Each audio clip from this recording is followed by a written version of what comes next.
So since we are alone today now, one to one, so you want me to talk about something? Once you asked me to talk about religion, and then I had taken one session on that one. Yes, sir.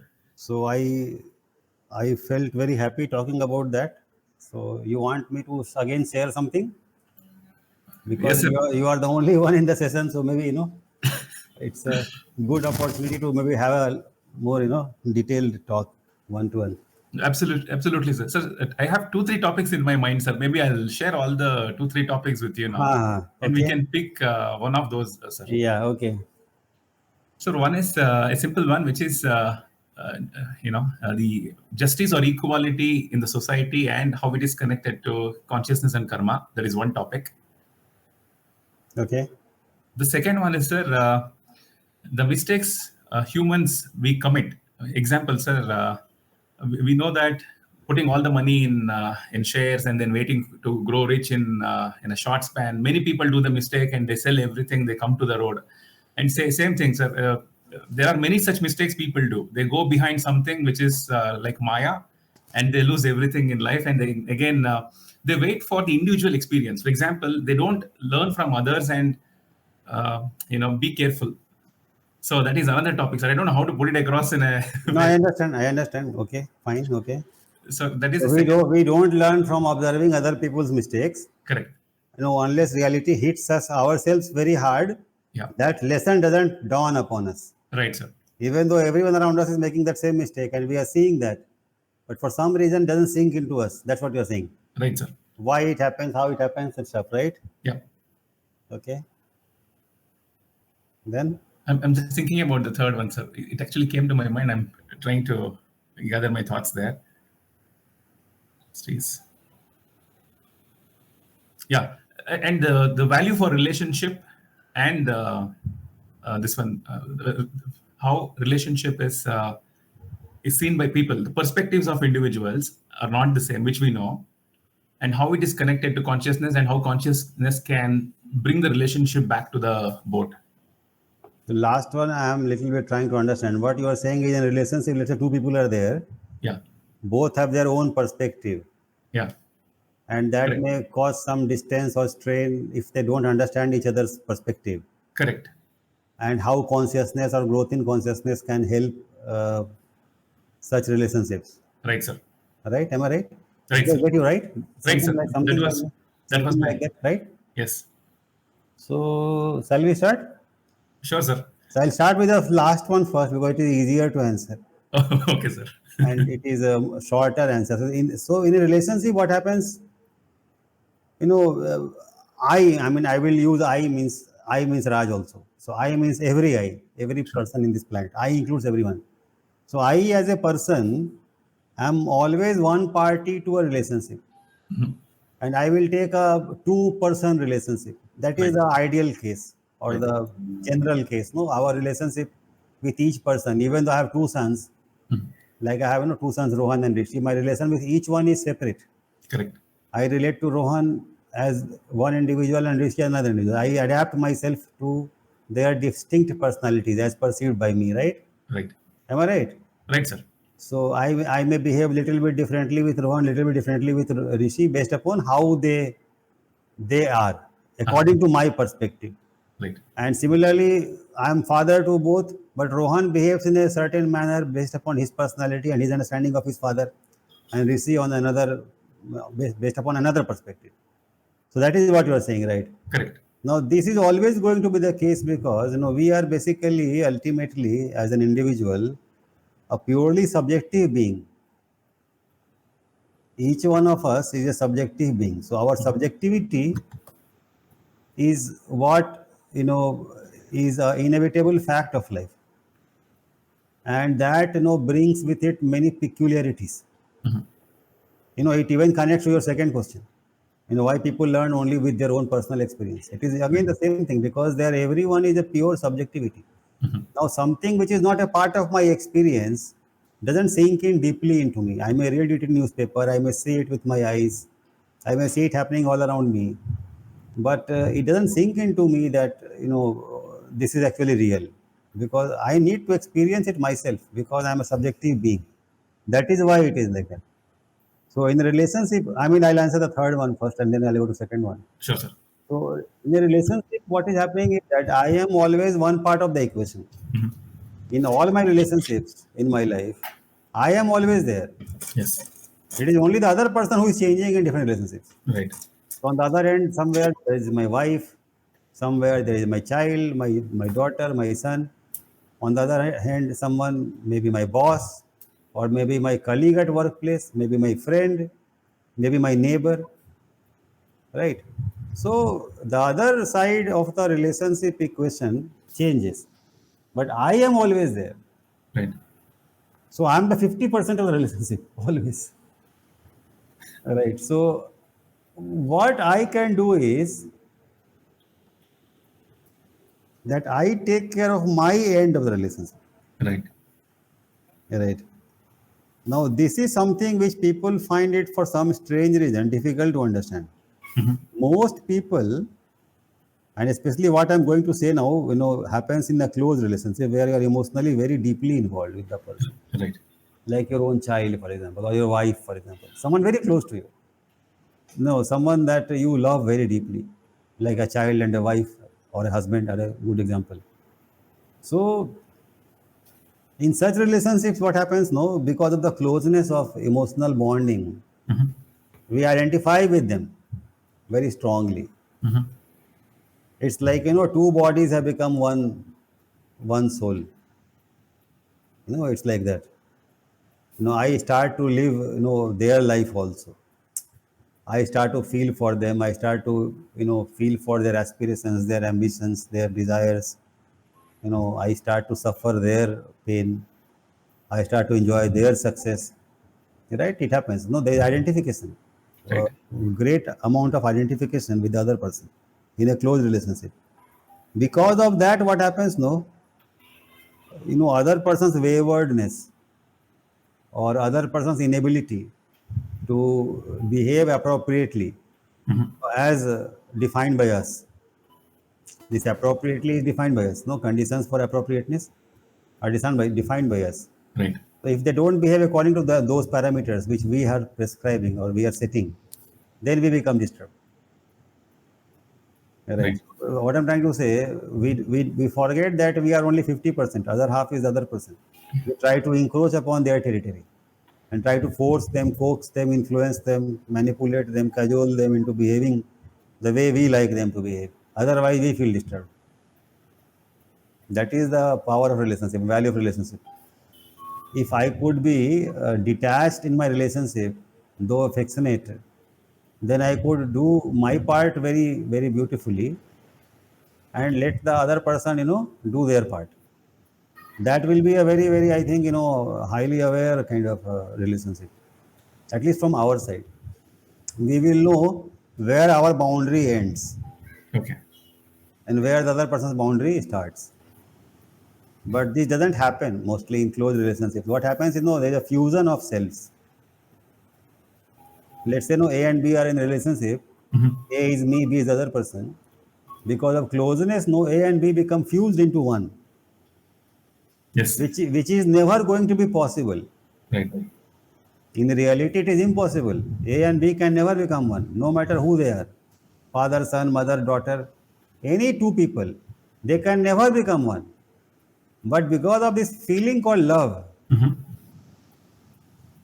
you know, which becomes attachment when it increases beyond a limit.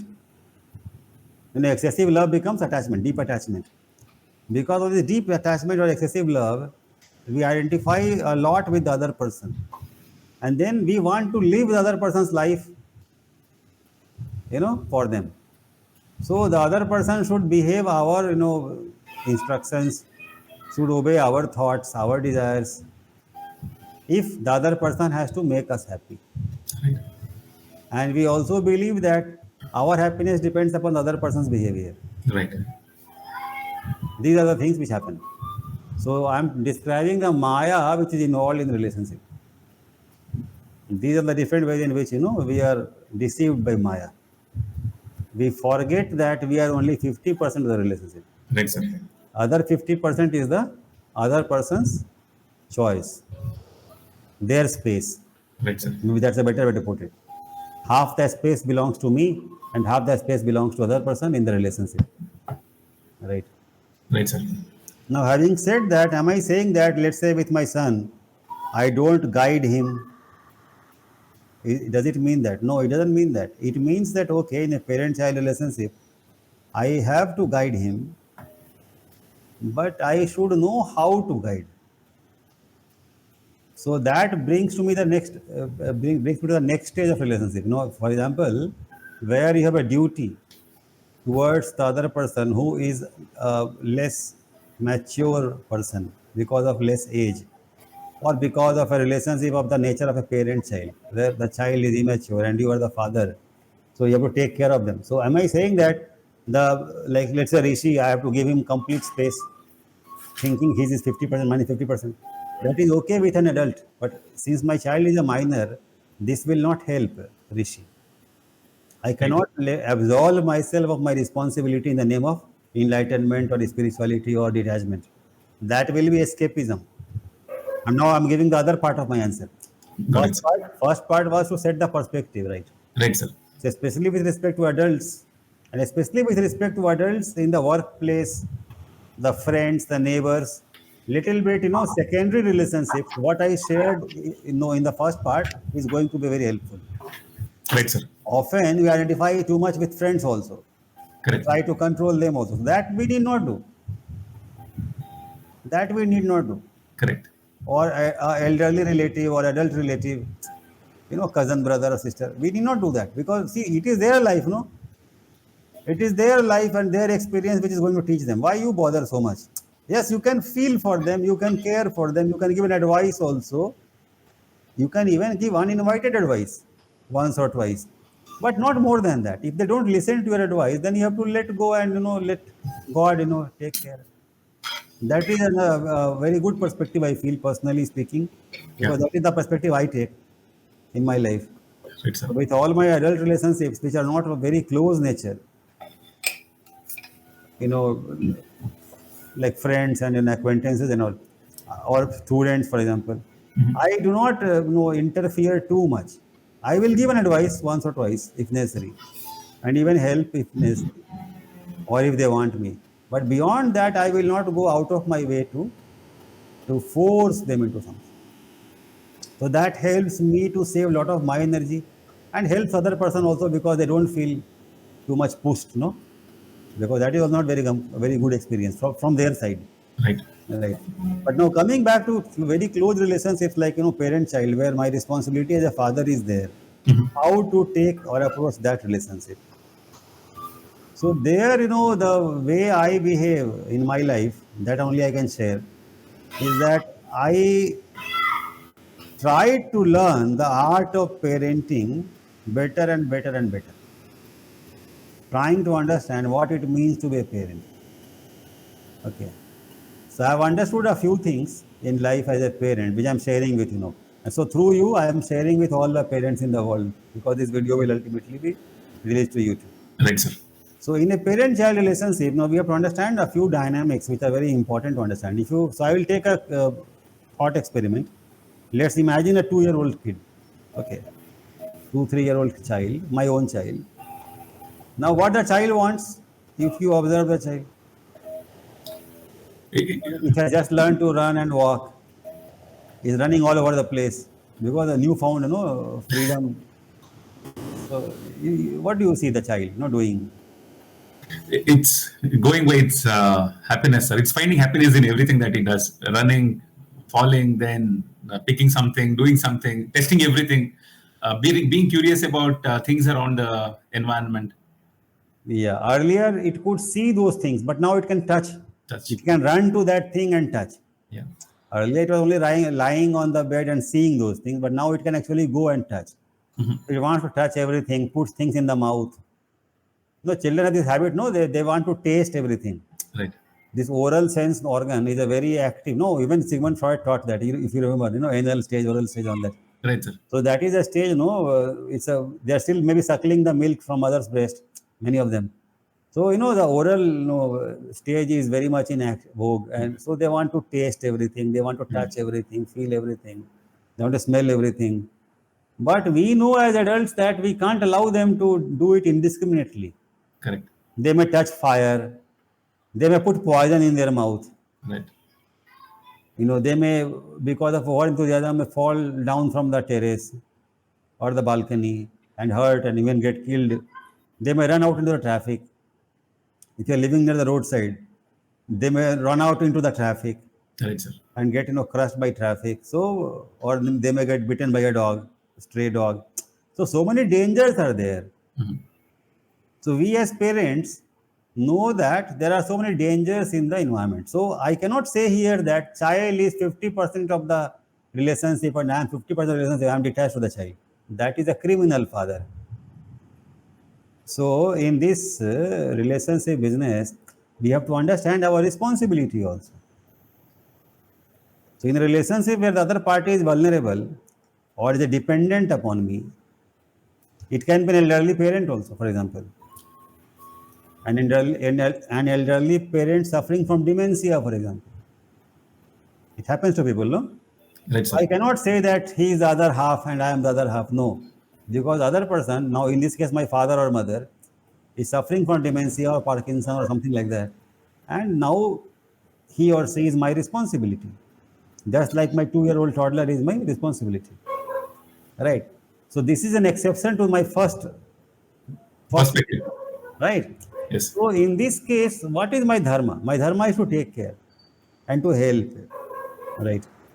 Now with a dementia suffering father or mother, I can only take them to doctor, to hospital and get them treated and make them comfortable as much as possible. But I can't hope to correct them or reform them or transform them or educate them because their brain itself is dying. So our only dharma is to take care of them and make their last phase of life as comfortable as possible. We know that they are going towards death, right? So from our side, we need to take care of them and also see the reality of life that everything ultimately, which is physical in nature, goes through decay and death, and learn the spiritual lesson for our own old age, right? So we have to take care and also learn that this is what is nature of life. Nothing is permanent. No, the teaching of spirituality that we can see from the decay of our own father, mother, biological parents. So, but coming back to the child, in the child's case, we know that there is a responsibility that we have, and that responsibility is to set a boundary around the child because the child is not able to set that boundary by itself.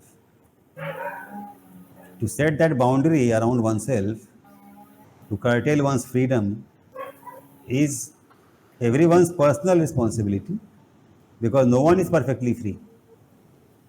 Even though freedom is a very important quality necessary for happiness, and you can see the children, experience omnipotence at the age 2.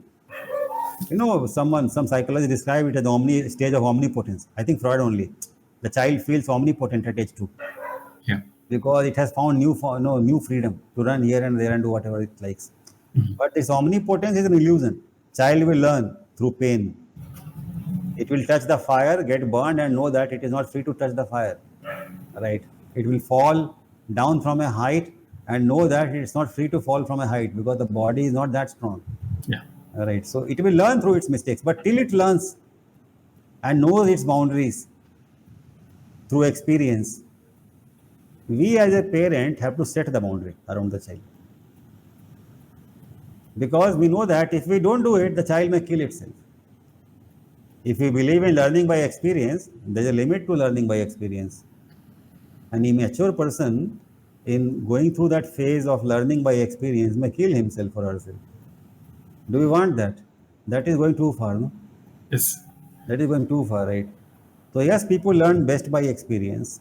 And yet, as a parent in this case, I have to set a boundary to what level of experience we can allow the child. I don't want the child to get burned by actually fire and then learn that fire burns. We need to teach the child that fire burns. So what I did was when my son was small, I remember Rohan, he was small, he had this habit of touching everything.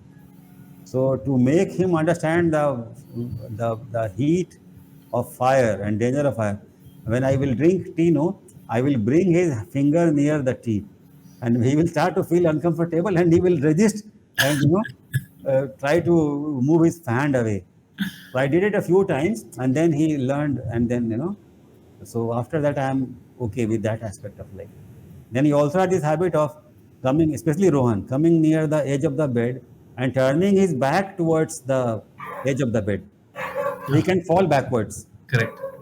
And he fell backwards a few times. But the backside of the children's head is very, very soft, and it can really deeply hurt.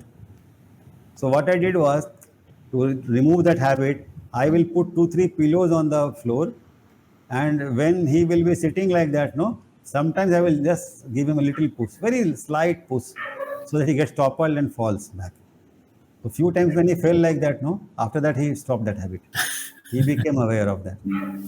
So what I'm trying to say, we can do such controlled experiments, where we eliminate the possibility of pain, like I did in these two experiments, to help the child learn that there are certain things which it should not do.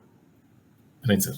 So in a way, we can speed up the experiential learning process. Like in my example, I helped Rohan to gain experience much faster. Rather than actually fall and get hurt, I made him fall a few times, and I experienced the fear of falling, or the discomfort in falling. Falling itself is so uncomfortable, right? Correct. You don't like to fall uncontrolled manner, no? Correct. Like that. So we can speed up as a parent the learning process by giving these experiences in a controlled environment, you know, on our own. That is one suggestion. Second is, that we have to impose discipline by telling child you are not allowed to do this. And if you do this, punishment has to be given in a controlled manner. Any parent who believes that punishment is absolutely not necessary is wrong, mistaken. Punishments are necessary, but punishments have to be logical and rational, and they have to be based upon some predefined principle or law or rule that the child has to be taught. You're not allowed to steal. You're not allowed to tell a lie. You're not allowed to take cheat. Such things. So we set the rules. Or you're not allowed to touch this or touch that, or do this or do that. So you set those rules. Some 5, 10 rules are more than enough for a small child. And if the child doesn't listen, we have to also a little bit punish it in a very controlled manner. Okay.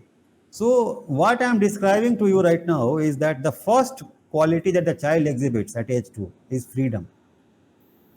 Absolute uninhibited freedom. He thinks that I am omnipotent. So that is also moksha, liberation. Ultimately, we are told that moksha is the end goal of existence. So child is experiencing a state of moksha psychology. Okay. But the tragedy is that he is experiencing moksha when embodied in a physical body. Right, sir. So, why this is very important? Why is it very important is because here I will bring the idea of psyche.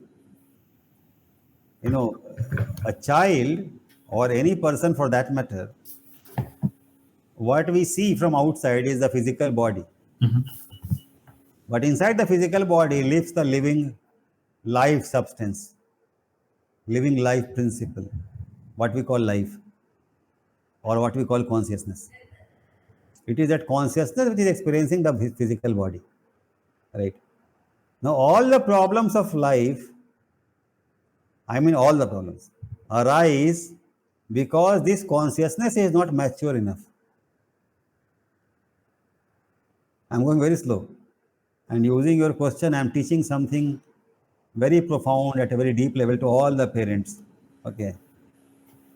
So, I'm answering the question, who is my child? My child is a bundle of consciousness. Everyone's child is a bundle of consciousness. Only problem is that this consciousness is not yet mature. It has found a body recently. It doesn't yet know the limitations of this body. the pain involved in being in this body. It only knows the pleasure aspect. Freud's pleasure principle, Id.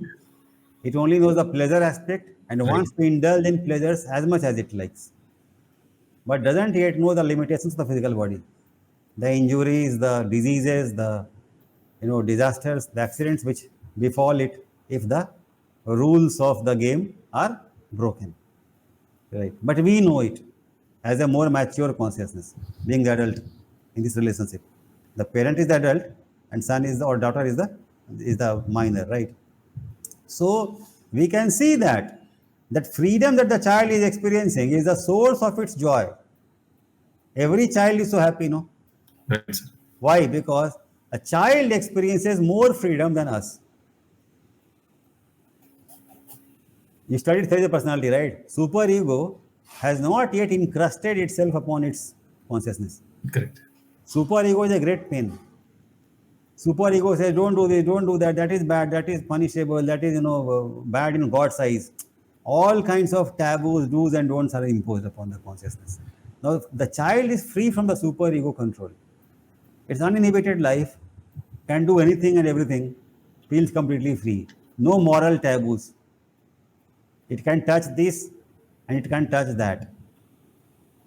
It can touch parts of your body and his body, which are generally a taboo to touch, right? But the children are uninhibited. So they have no such sense of shame or guilt or fear of social disapproval, right? So that is why they are experiencing so much joy. Because life by its very nature, is Sad Chid Ananda. I've told it so many times. Life that is in me, life that is in you, life that is in Rohan, Rishi, and your child, it is the same one life. We all are having the same life. We don't have different lives. We all are embodiments of the same life, one life principle, God. And that life principle's nature itself is Satchidananda. Happiness is its basic nature.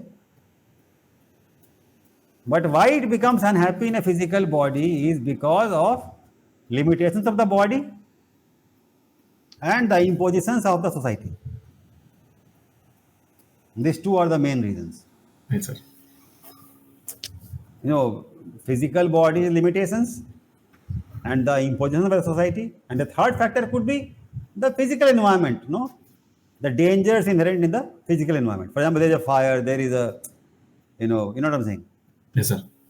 There are physical objects running around at top speed, like cars and trucks on the road. They are physical threats, right? Yes.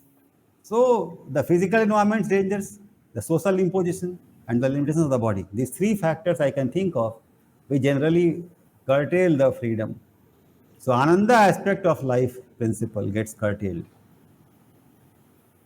But if you take away everything, and if you can experience life in all its glory, which is called enlightenment, you can understand that you are happiness. You don't need anything from outside to be happy. You just need to remove all encumbrances to happiness. Your job is not a positive nature. Your job is of a negative nature. That is what is called the neti neti path. Adi Shankara told neti neti. How do you realize yourself? You follow neti neti. I am not this, I am not this, I am not this, I am none of this. So if you negate everything and what remains, that is the divine principle, that which you are. Right. So that was the neti neti path. So what I'm trying to say, you yourself are the epitome of bliss. You are the Satchidananda. You have to remove all encumbrances to that divine flow which is flowing through you, through your child, through everyone. Right. So the child is experiencing joy because it is experiencing life in all its glory and its very raw body, young body, and the body is completely energetic and fresh and has no illnesses generally. Is very vigorous in terms of energy. So it is enjoying a lot that life principle. But we know that freedom is not enough for a sustained happiness in an embodied world, in an embodied existence, right? So far, so good, right? So far, so good, sir. Yes. Okay, so freedom is a good principle. It is necessary for happiness for everyone, even for me. If I look at myself, the inner child in me also, which wants to run wildly and enjoy life as it is. But being an old man, I know that there are limits to my freedom. But as a child, I didn't know that. So my father taught me my limitations. Same role now belongs to me with respect to my child. So this brings me to the second principle of relationship in a parenting relationship, that is discipline. So the key word is discipline. And what is discipline? Discipline is a boundary around my freedom. This boundary is physical boundary, which represents the weakness of my body, limitations of my body. This boundary represents moral boundary, which is the moral and ethical imposition of society, that I cannot do this, I cannot do that. It's illegal, unethical, immoral. So these two, have to be understood by the growing person, the child in this case. Okay. But now, is freedom and discipline sufficient? Let's say that, I mean, if you look at it, human beings have, certain very core basic needs. One is safety. The most basic need of every human being is safety. Right. Child also needs to feel safe. So by teaching the child discipline, I have helped the child to remain safe. And by taking care of the discipline factor, I can ensure that my child remains safe. Safety need is taken care of. So let's say a safe child and a very careful father or a careful mother, can they live happily ever after and forget everything else? So the child becomes 4, then 6, then 8, then 10, then 12. A safe child is a good child. Is that enough? Or do you need something more in life? A safe child is a good child, like a safe potato, before it is cut in the kitchen. Can you be happy with a safe child? Only safe child, nothing else. A child which knows how to sit, how to stand, how to walk, how not to fall, how not to touch fire. Is that enough learning in life, or something more is needed? Sir, for that age, I think that is most important one, and the basics are taken care. The basics are No, taken that care. age 2 it is okay, age 3 is okay, but is it okay at age 13? A safe child only, and no other No, no, no, dimensions. sir. No, I think we need beyond that. We need to go beyond that. Yes. Safety is only one aspect of life, Right. right? So a free child within boundaries, within the confines of home is a good child, but not enough for our happiness as a parent, as a society. We want more things in life, right? So my question to you is freedom and discipline sufficient or something else is needed? No, sir. Something else is also required. So So what what is is, that? What is that? sir? It's about. Before you answer, I will also tell a little bit more. So when you discipline a child too much, which is punishing a child too much, for every small mistake it makes, you punish it, you shame it, reprimand it. Then what will happen? And you do it for sustained periods, for 4 years, 5 years. Then what happens? I think the child's esteem will get killed, and it will never be able to come back to the normal society as a normal child. Correct. It will. You will kill its freedom completely. No. Yes. Is freedom a nuisance? No. Too much is a nuisance. Correct.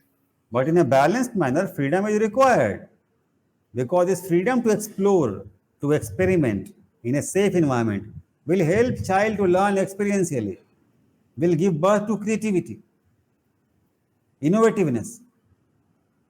Many strengths like innovativeness and freedom and creativity, they depend upon freedom to experiment, freedom to explore, freedom to try this and that and fail. Freedom to fail is very important. Correct. Kids these days have lost the freedom to fail. What is fear of failure? Fear of failure is inability to exercise the freedom to fail. Freedom to fail is one of the most beautiful qualities of a great human being. I am completely free to fail. Hence, I am a sportsman. Every day I play 50, 60, 200 chess games. And I lose so many times. But every time I lose, I gain more knowledge of how to play chess better. Isn't it? Yes. So freedom to fail, freedom to experiment, freedom to explore is a very important quality. So too much discipline over a sustained period of time kills the freedom of the spirit which is inherent to the spirit. So Yes. this is the art of parenting. In the art of parenting, we not only understand that freedom is good and why, and all its manifestations which are healthy in nature, we also understand when freedom is to be curtailed and when freedom becomes a nuisance. Like in life, everything is good in balance, and anything in excess becomes a problem. So freedom in excess becomes a problem. See, freedom to fail doesn't mean that you sell everything and put everything in one stock. Then you are a bloody fool. That is not freedom to fail. That is freedom to kill yourself Right. financially. That is foolishness. That is suicidal streak. So freedom in excess can become suicidal streak. Running wildly in traffic, it's suicidal streak. Right? So freedom is absolutely beautiful. But how much freedom? Under what conditions? And with whom? With whom? Just because a girl is very beautiful, I can't simply go and kiss her, no? I am free to kiss her, I am free to. No, that is not. Your freedom ends where my nose begins. No, there is a statement like that. So, what I am trying to say, this consciousness that we have, all of us have, it needs to be educated, developed, matured in order for it to enjoy its gloriously happy nature. That is what mastery means. Everyone is carrying the same divine life in them, but not everyone is Amma or Krishna, right?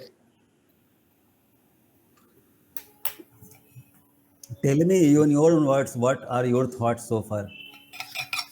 Sir, when we started the discussion, right, uh, the beautiful perspective came up, which is 50% in any relationship is I, and other 50% is the next person, the second person.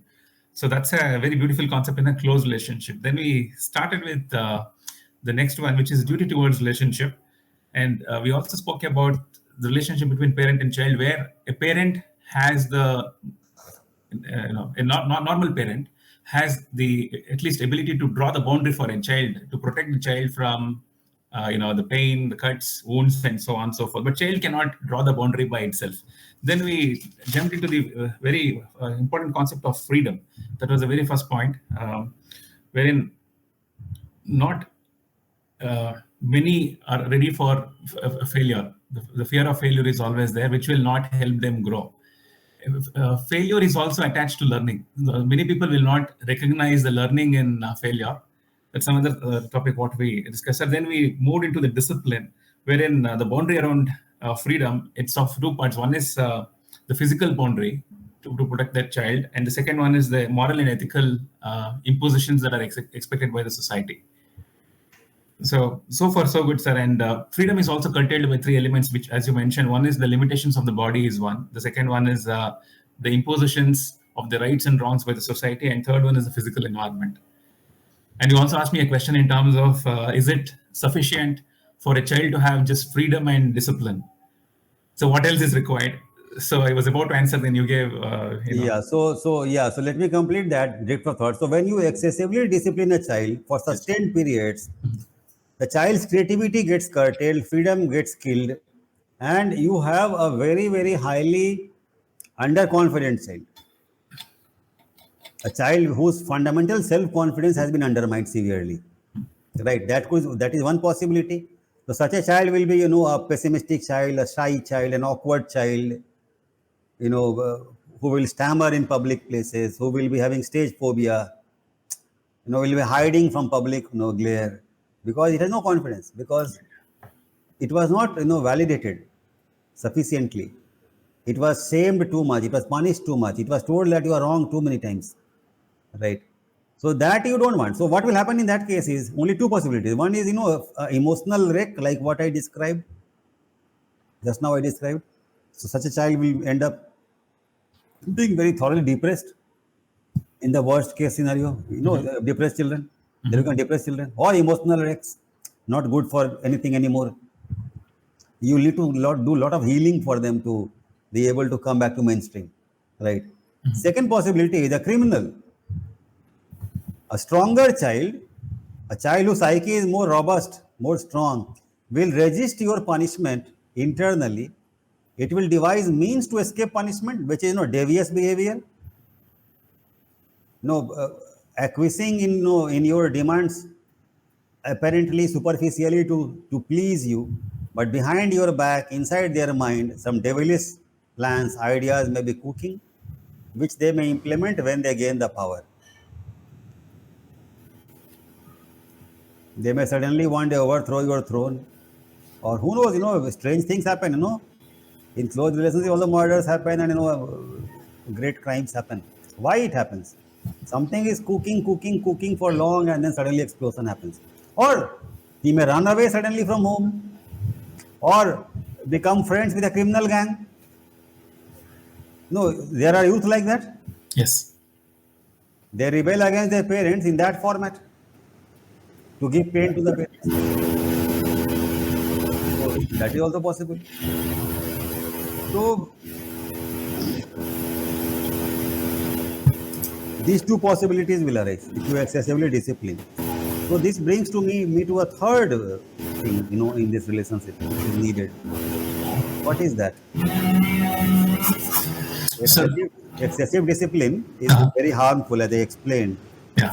So that is why a third element is needed. Sir, a structured creating structured education environment or learning environment. I will take that as disciplining process only. It's an enlightened disciplining process, Okay. right? But beyond that disciplining process, there's something else is needed. What is that? The third element of parenting will come. Parenting. Okay. Third element of. A third element of parenting will come. Okay. First element is to recognize the freedom in the child Right. and desire to be free in the child. That is the first element. Second element is the value of discipline. Right. Now, third element is also necessary so that my disciplining process doesn't leave any emotional scars upon the child. Okay. Sir, it is. Sir, is it? That third element helps the child to accept the punishment. Realization, giving the examples to the child, or That child is too young for that, no? okay, Still is immature.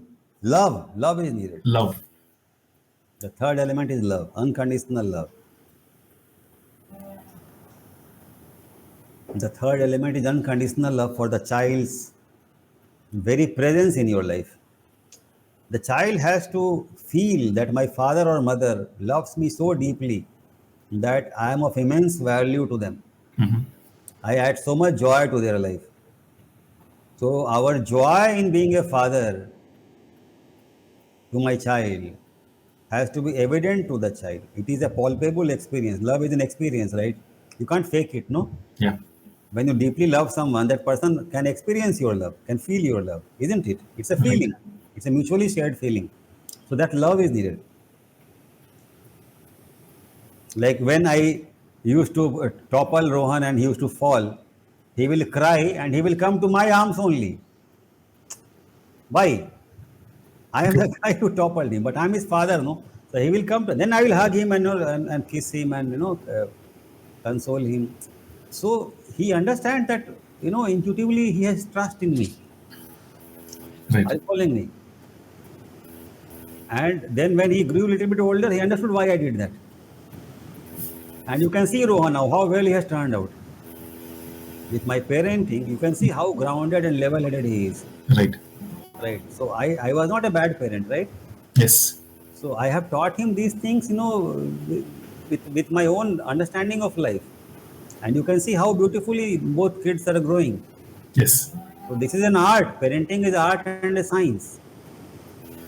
I feel personally I'm a great parent.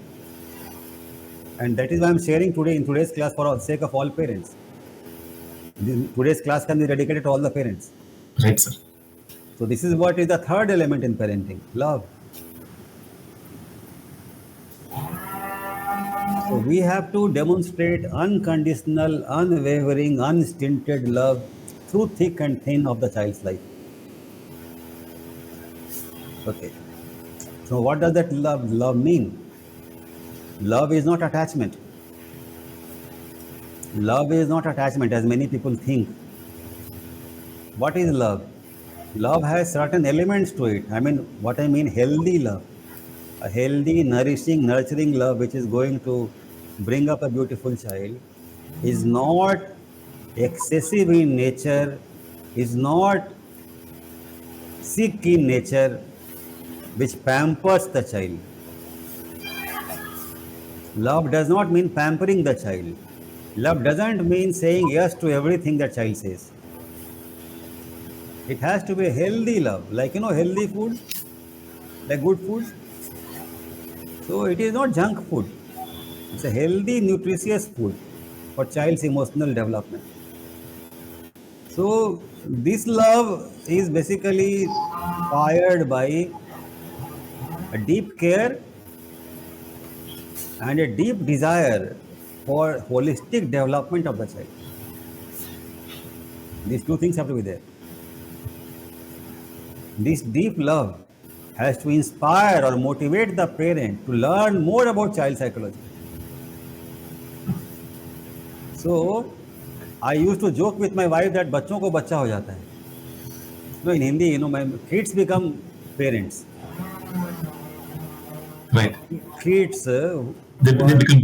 who are themselves psychologically kids, they become biologically parents to some unfortunate children, and then they destroy their psyche with their wrong parenting, unscientific parenting. These days, I am noticing many parents simply to absolve themselves of their guilt of not being able to give sufficient time to their children, just give in to all their demands Correct. because they feel guilty that I am not giving enough time to my child. Whatever the child asks, no, they will buy. Yeah. Right. So what is happening in the process? The child's freedom is being unnaturally encouraged to grow beyond limits. The second element, the boundary setting element, Yeah. parent is not able to exercise because of whatever reasons, guilt or whatever. So that is a very important thing to learn. So love doesn't mean giving in to all the child's demands. That is wrong understanding. Love doesn't mean refraining from scolding the child when the child needs to be scolded. That is not love. In fact, if you don't scold, I can question your love. Do you really love? Because you are encouraging child to go toward disaster. If you had scolded in time, the child will not go so far, on the wrong track. Isn't it? Yes. Many parents will say, अभी बच्चा है, बाद में सीख जाएगा, बड़ा होगा तो सीख जाएगा. ना, like he's very small, when he will grow up, he'll learn. Yes. That is a wrong approach. Correct, sir. That's a very, very wrong approach. Why? Because the living consciousness inside the child's body, that is not a bacha. This child has taken many births in the past. The soul is not a bacha. Correct. It's just a new lifetime where a fresh set of experiences need to be experienced. So we understand this. We understand this as a parent. What we are giving is not something new. Already they have innate wisdom. We are only helping it to awaken. Vivekananda defined education as bringing the perfection, out, which is already inherent in man. Bringing out the perfection which is already inherent in man. That is how he defined education. So we understand that. This parenting is a very beautiful subject. Yeah. So we have to understand that love is necessary in proper doses. But it is also important to understand love is not pampering. Correct. It is not pampering. Just like when you make a good food, no, you add salt also, pepper also, sometimes sugar also, isn't it? Only then a good dish is prepared. It's like that. You're cooking up a good child. In a complete personality, tell me, in a complete personality, won't you see anger present? Won't you see courage present? Won't you see love present? Won't you see judiciousness present? Won't you see risk taking and caution both present in a good, healthy balance? That's a complete personality. Yin and yang, both will be present. Courage and dare to do, and also caution and yielding sometimes to the environment, to the circumstances. Both are needed. Right, sir. So we are shaping the child into that complete personality where he understands everything, the up and the down and the high and the low, the do's and the don'ts. There's a time to play, there's a time to rest, there's a time to resist and to fight, and there's a time to yield and keep quiet. No, what you call a very healthy common sense, no? That also needs to develop, right? Otherwise, life can get destroyed without this healthy common sense, which is very uncommon these days. Common sense you will find very rarely these days. More, more and more people are losing their basic common sense. For example, how can an online class substitute a real class? It's impossible. It's impossible, sir. Then people have Coursera. Why you need to have a university closed on the university? People have Coursera, Udemy, and everything. No? Khan's Academy. So this is not the correct way. And one reason why online is not a good substitute for real teaching is this third element, love. The love, the care and love cannot be given online. This relationship, deepening of the relationship between the teacher and the student, can happen only in a physical space. Correct. This deepening of relationship between the fellow classmates. This university is a training ground, school is a training ground for what? For citizenship behavior. You become a citizen in the college and the school and the university. Because who are your classmates? Are they blood relatives? No. They are members of the society. In the school also, your future citizens are your classmates. So you are learning whatever values that your culture wants you to learn in the school. You can make a note of it, and this is a very important point. I don't know these educators what has gone wrong with them. They are so obsessed with physics, chemistry, mathematics, geography, and history that they fail to understand that the major reason for schooling is not these things. Most important reason for schooling is not teaching these things. This is a very unfortunate tendency. What they are teaching is artha. Dharmartha kama moksha, no?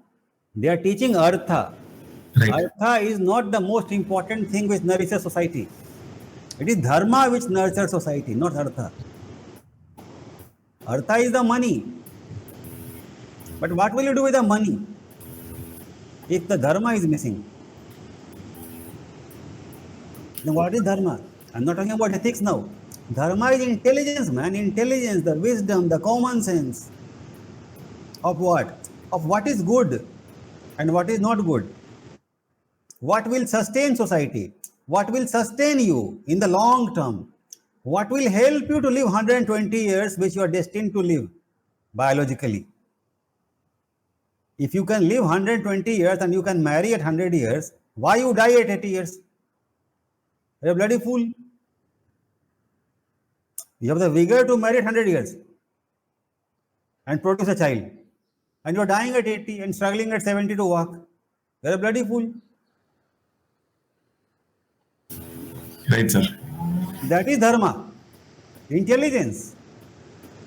For me, dharma is intelligence. Dharma is plain and simple intelligence.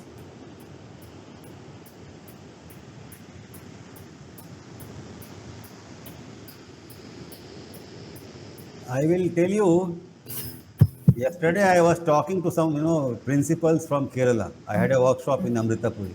Did I tell? I don't know. I had gone to Amritapuri. So I was delivering a lecture for principals. I taught a lot of things, about how to create that school, which I am trying to share with you. And they were so much spellbound.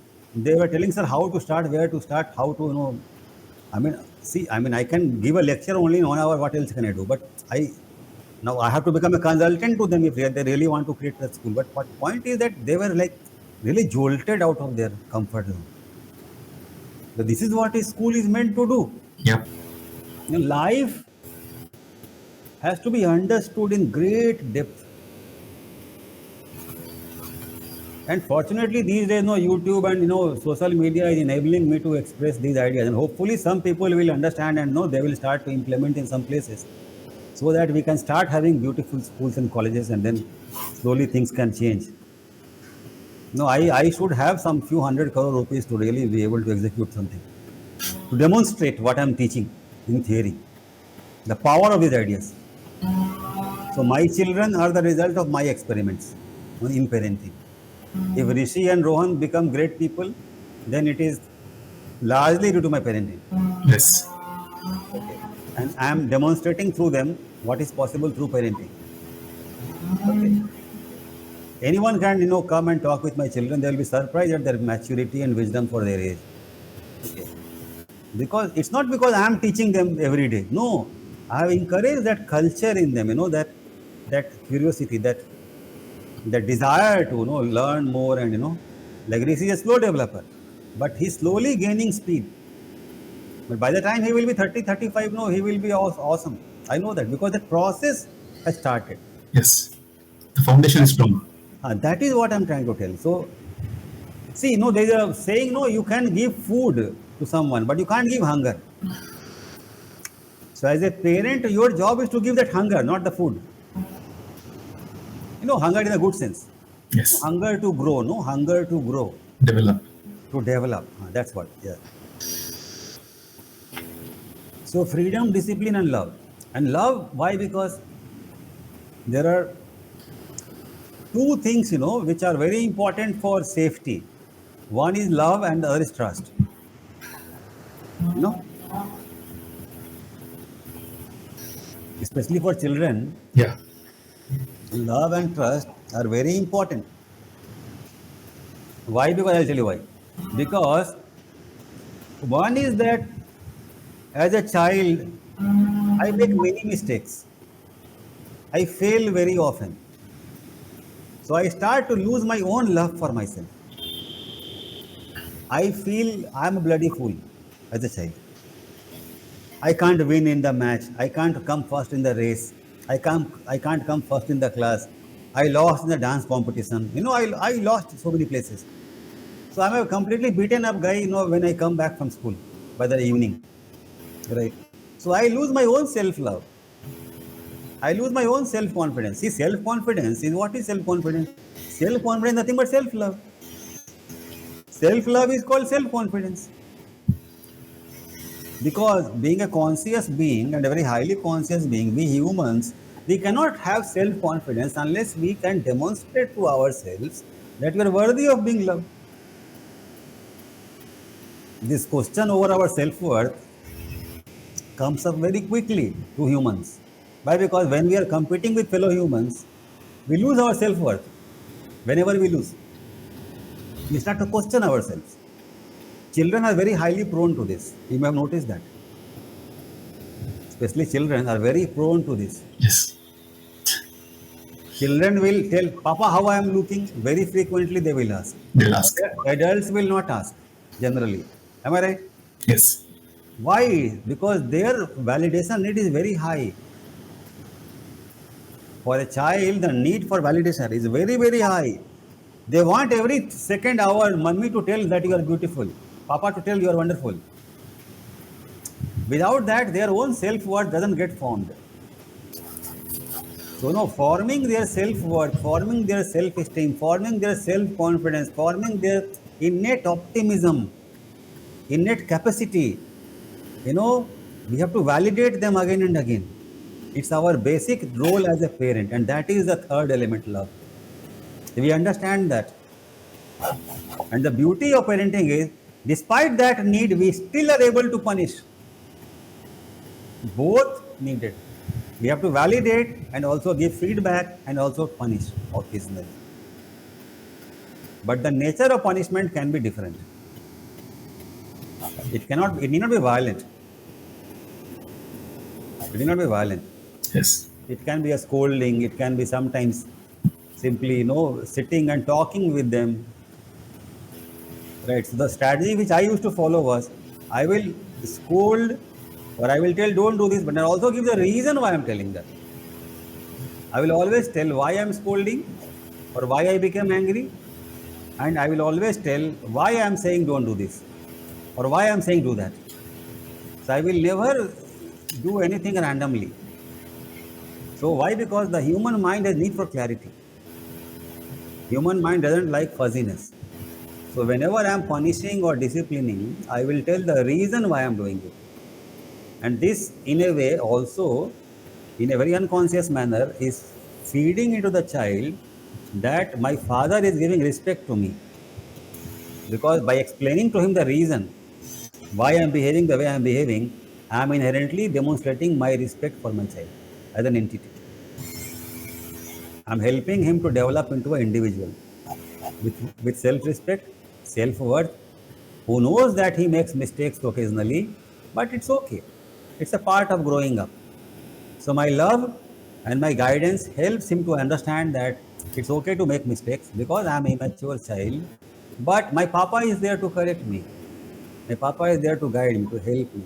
So this is a trust element. So see, child is struggling with all kinds of problems in life, but he knows he can come to father for both succor and support and guidance.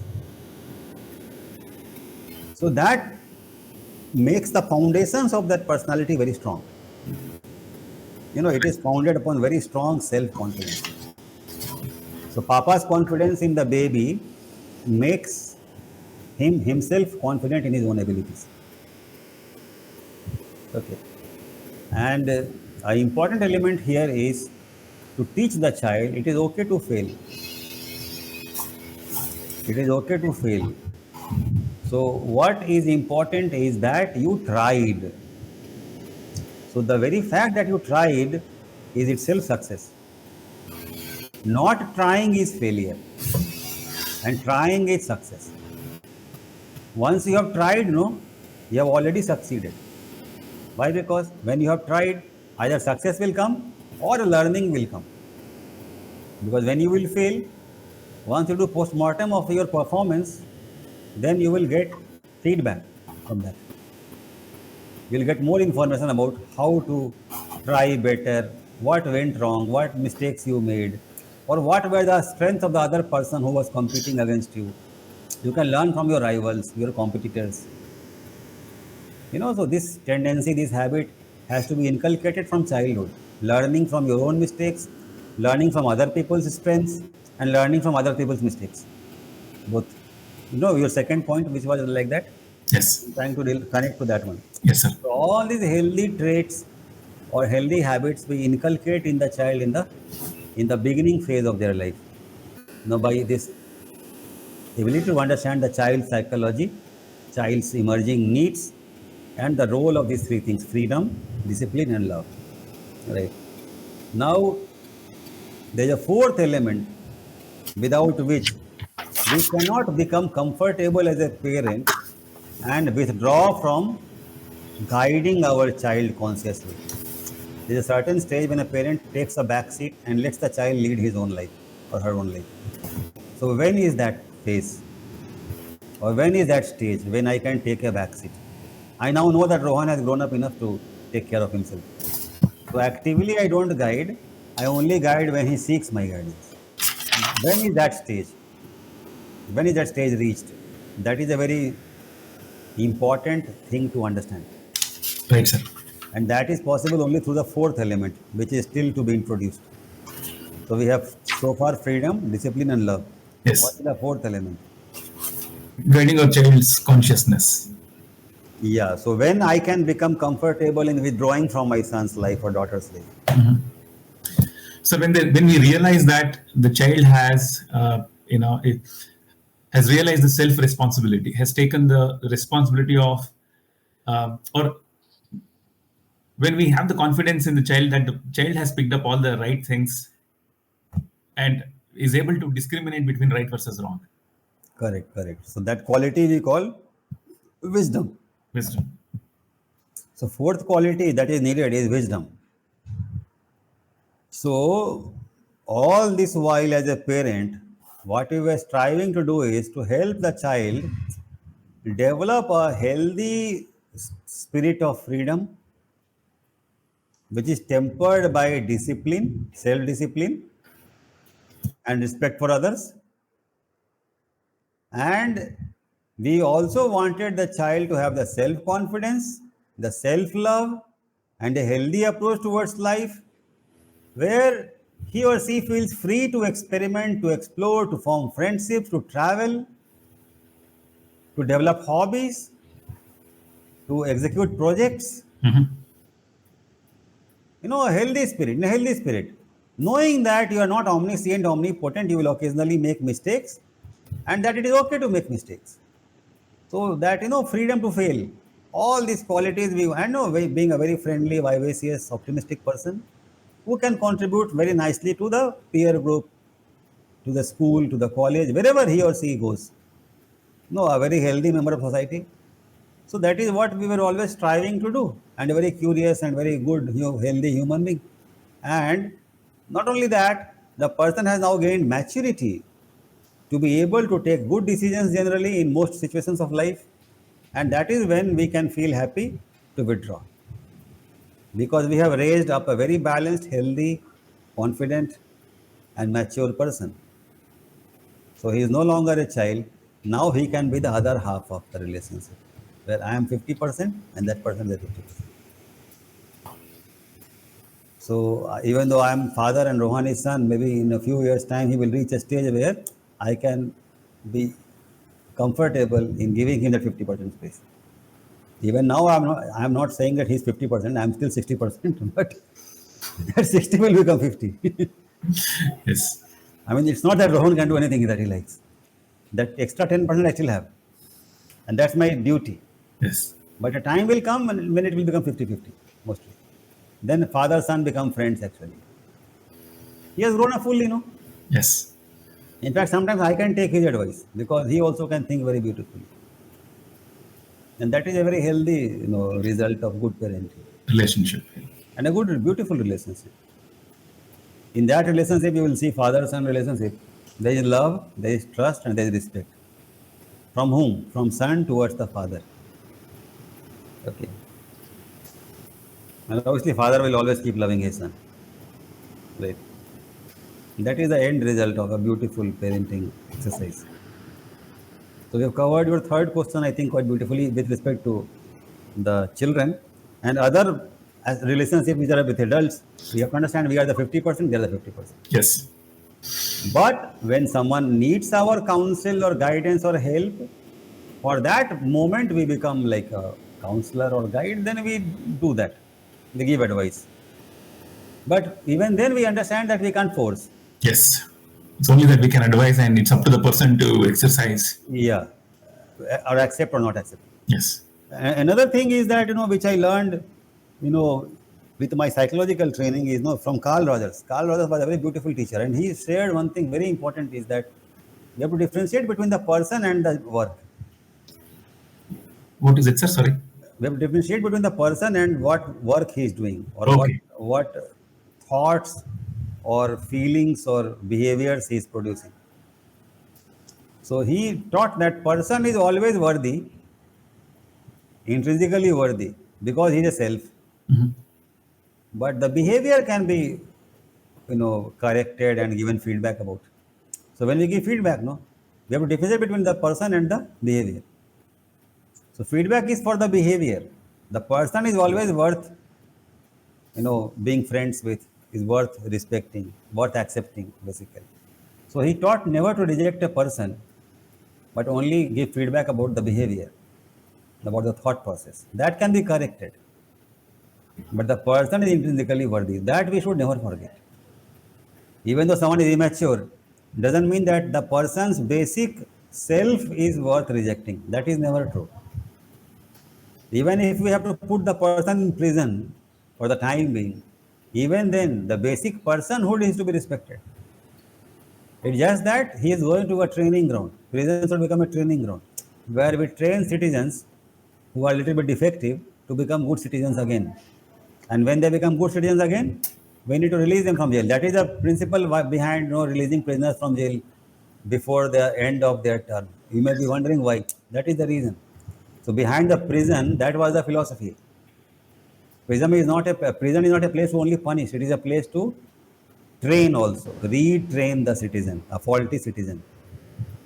Society is based upon citizens, right?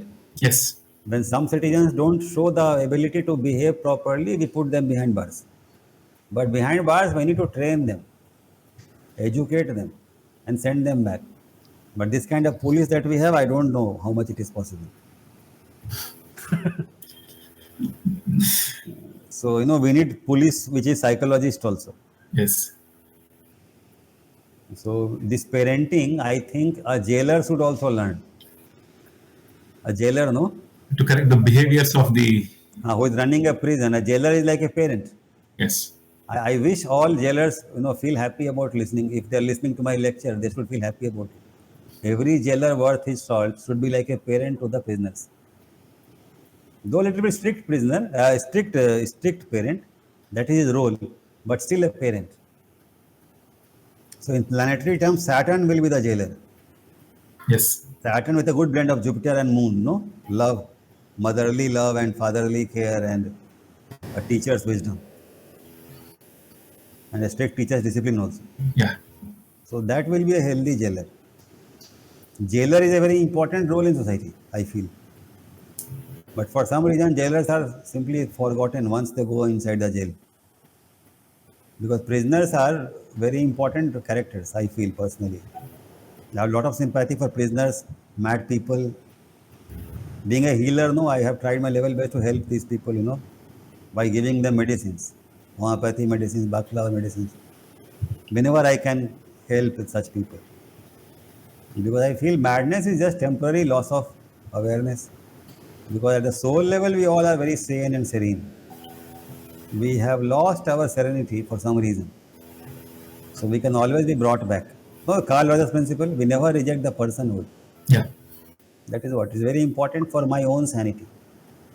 So that helps me to become a citizen, a good citizen myself. So I feel happy to be a good citizen, good parent, good friend, good teacher, good human being. Right? So third point I have covered, right? Second point, what was it? Can you repeat again? Yeah, sure, sir. Sir, it's about you condensed it, to a biteable size, sir, which is why people do not realize from others' mistakes, or don't they learn from the observance from the environment, but still make the mistakes and learn from their experience versus learning from others' mistakes. I'll tell you a deep answer. See, basically the main reason is, humans have basically certain needs which are arranged in a hierarchy. So I will teach you my own hierarchy of needs, which is not Maslow's, it's my own, which I have discovered by observing life and my own development, through my own development. The first need is safety, physical safety and emotional safety. Everyone needs it more than anything else. Because life is most precious, we don't want to die, we don't want physical injuries, and we also don't want emotional humiliation in public. So when I'm going to a wedding party among my relatives, I want my relatives to give respect to me, which I deserve. Or when I'm going to the workplace for my job, I want my colleagues to give respect to me as a colleague. Or when I'm in any set of friends, my classmates, I want my friends to accept me as a classmate, as a friend, not insult me or humiliate me or ridicule me in public, right? So that is emotional safety. When people respect me as a member of their group, to which I belong, then I feel emotionally safe. So physical and emotional safety are the most important need of a human being. Right, sir. And you can do another thought experiment to see. So if you look at a child which is 3-4 years old, maybe 2-3 years old, who has gone with her mother to some relative's house, you will see that the initially child will be reluctant to leave the mother.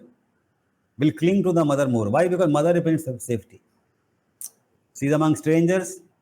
She feels very frightened to go away from mother because anything can happen. No, Yeah. mother means safety. So the child clings to the mother.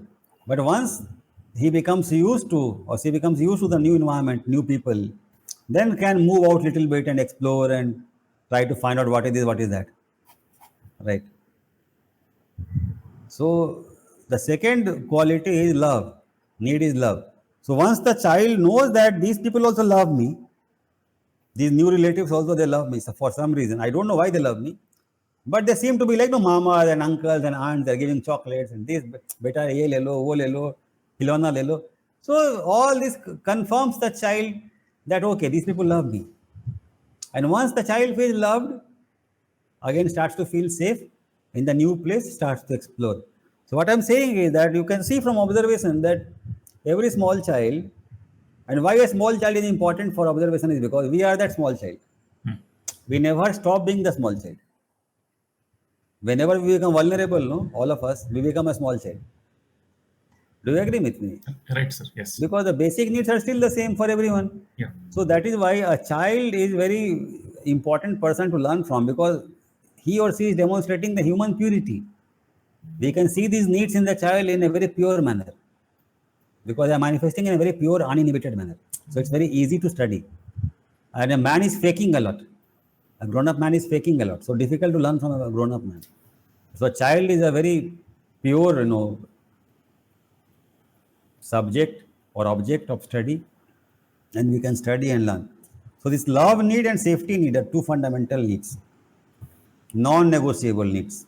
Every human being needs this safety need and love need to be met in order to be happy. If you take away these two needs, they will not be happy. Right. Now, as you see, the child feels safe and is among loved ones. So the most important two needs are met. The moment that stage is reached, it starts playing. Yeah. The child starts playing. Every child in the world will start playing. Mhm. Why? Because the third most important need of a human being is entertainment, pleasure. No, Freud's pleasure principle, Yeah. it takes over. It just wants to enjoy, play, entertain itself.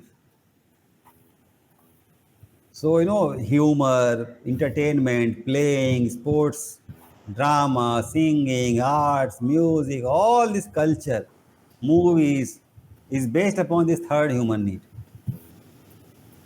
the need for entertainment. It's such a core human need that a mega industry has come up around this. Many mega industries actually have come up around this. Entertainment is a very core human need, just next to safety and love. Right? And someone may ask, but sir, no, helping society, doing one's work, taking care of family, that is also important. Yes, very important, but not a core part of the being because you can see when there is a choice between work and play, which one you will choose if you don't have any financial worries. Tell me, what you will choose, Raj?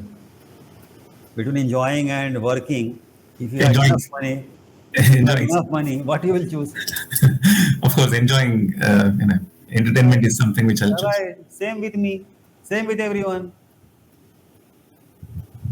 That is why we are monkeys only, no, basically. Monkeys are basically, very much, notorious for enjoyment, right? They enjoy so much. There is a saying, sir, a mankind monkey mind. We are like that. That is why no one likes to work. We are forced to work. Or at least most people don't like to work. We are forced to work.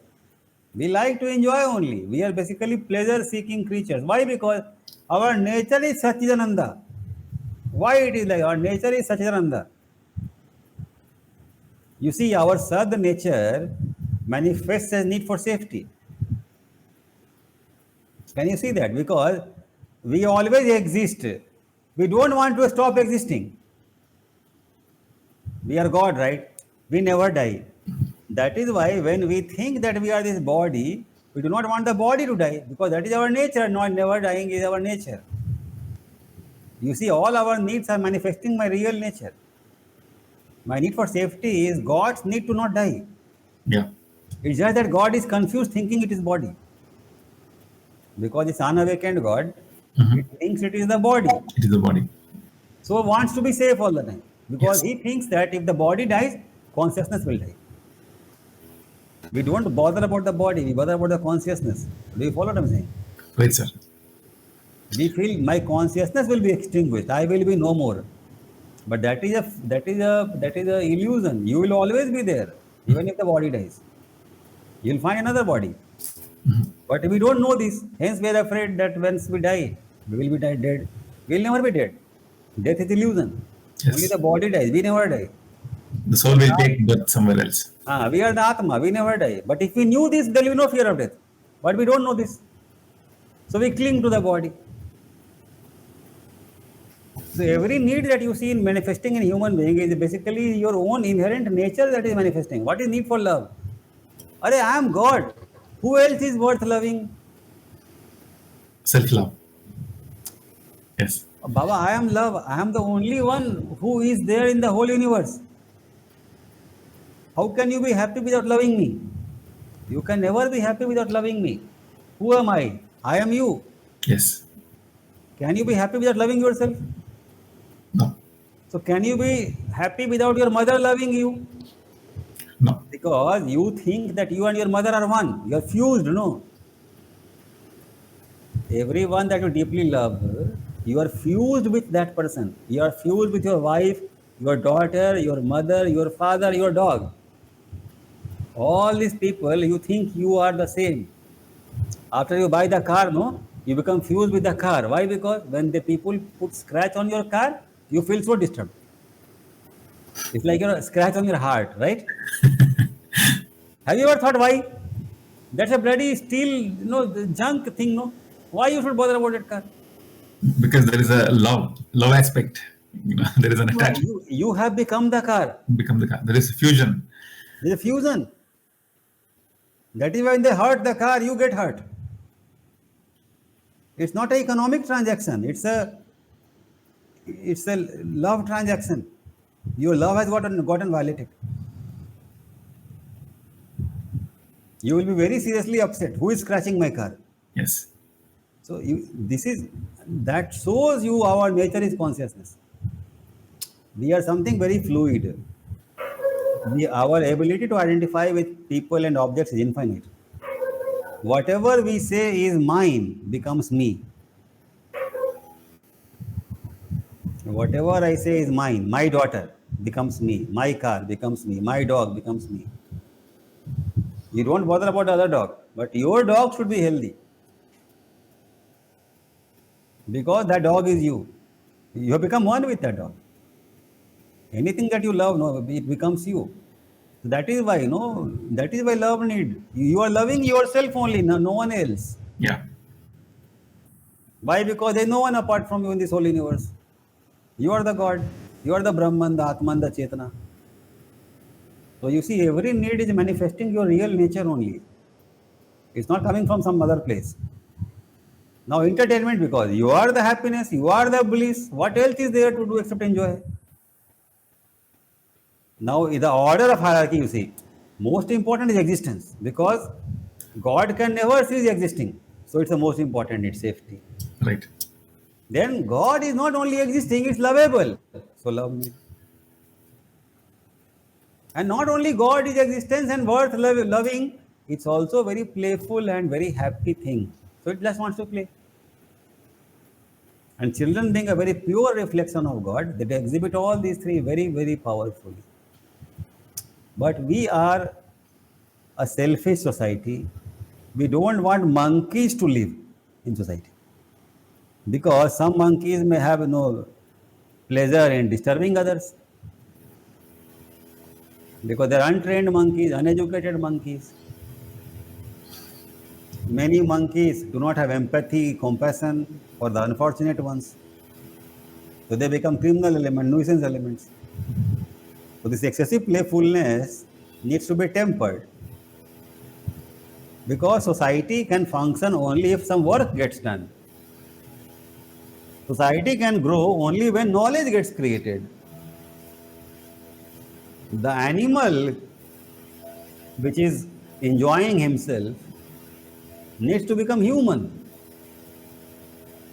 So, if you notice, all the higher animals, let's say monkey, let's say dog or elephant or any horse, they demonstrate all these three needs. They all cling to their life. They will show fear when their life is threatened, right? They all like to be loved and they all love back in return. All these no higher animals, they have tremendous power to love. If you ever had a dog, you will know what I'm saying. Yes, sir. They can love very powerfully, just like humans. Okay.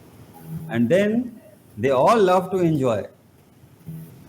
All higher animals will be doing these three things only: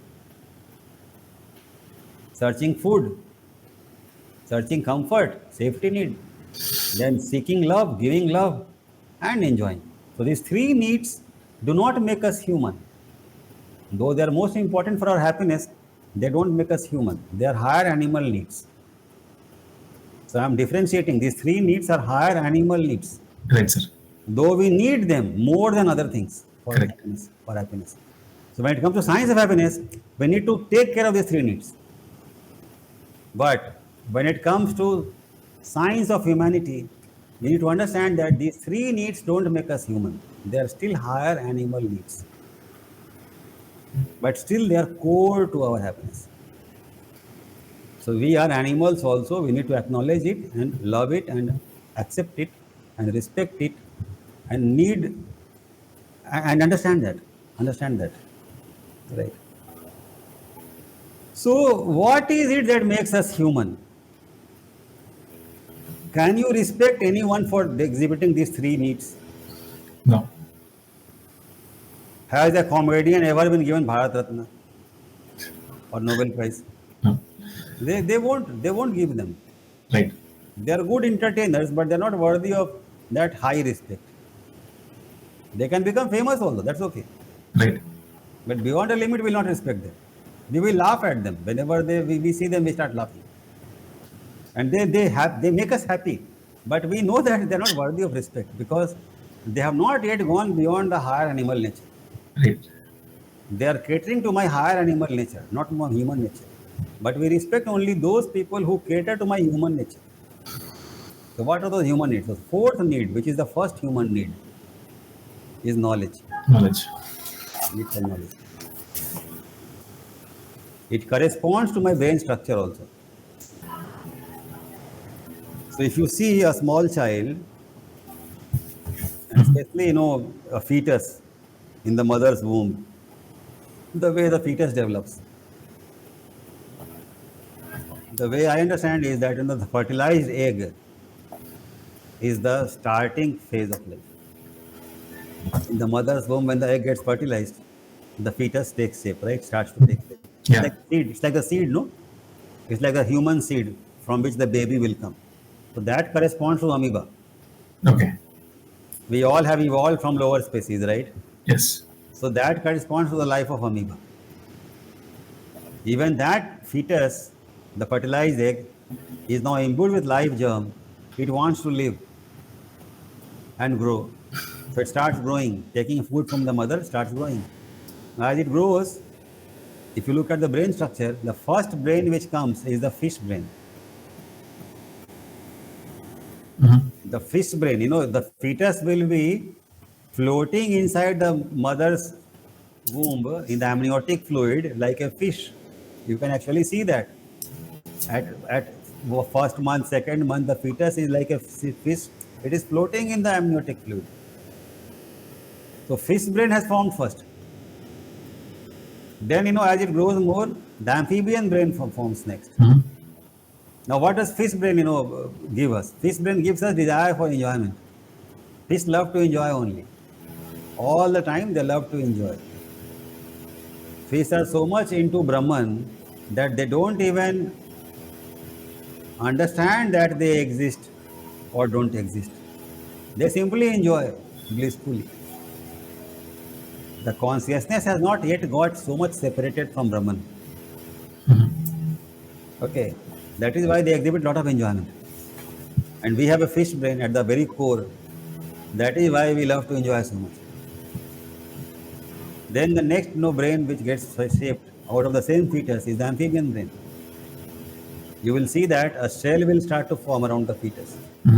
That shell is protecting it little bit, which is like the shell of the amphibian, like the mollusk or the crab or the tortoise. So these amphibians can walk on earth and they can swim in water. Yeah. So the human fetus resembles that amphibian creature. Okay. So that is the next stage. So you can see that manifesting a safety need. What is our house? Our house is our shell. Once we go inside our house, like it's like a tortoise in its shell. We lock the house and we feel safe. Right?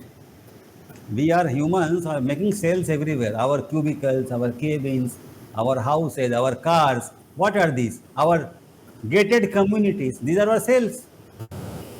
In these cells, we feel happy. Criminal elements, which is danger, cannot come in. So amphibian brain gives you this desire for safety. Then the next brain which gets formed is this reptilian brain. Now all the reptiles you will see they have a long spine, Yes. and we also have a long spine, humans. That is similarity, but the difference. Their spine is lying on the ground. Our spine is standing erect against gravity, and that is a great achievement of the human. We defied gravity to stand erect. But lizards and snakes and such reptilians, they don't have the strength to stand up. As a result of that, what happened throughout history? Many of these reptilians got trampled to death by many heavy creatures. So in their collective racial memory, what Jung used to call collective unconscious. You remember Carl Gustav Jung? Yes. Collective unconscious. In their collective unconscious, tremendous fear is stored. Because so many of their ancestors have died by being trampled, that in their brain, the most predominant that feeling is sudden danger. So they are very much paranoid about sudden danger. You can see their behavior, the lizards and the snakes. I've observed them very closely. Yes. They are very conscious of danger in the environment. They are hyper alert because of danger in the environment. Okay. So the reptilian brain manifests in us as a criminal when a child is exposed to violence and danger for sustained period of time. That is what we need to understand when we discuss about disciplining process. If we discipline the child too much and for too long, the child's reptilian brain becomes dominant. And reptiles can eat their mother, father, and child. Reptiles have no love. They exhibit the least amount of love among the higher animals, reptiles. Snakes can eat their own children also if they're hungry. So that is what we have to understand this through brain structure. What we are doing to children, what we are doing to people, what violence does to people. Two races are fighting one another because of fear, not love for God. They are deceived into believing they're fighting for love for God. Only a reptilian brain can, in cold blood, drop bombs on Hiroshima and Nagasaki. A reptile has no feelings. It only sees how to win the war. A reptilian brain only wants to win the war.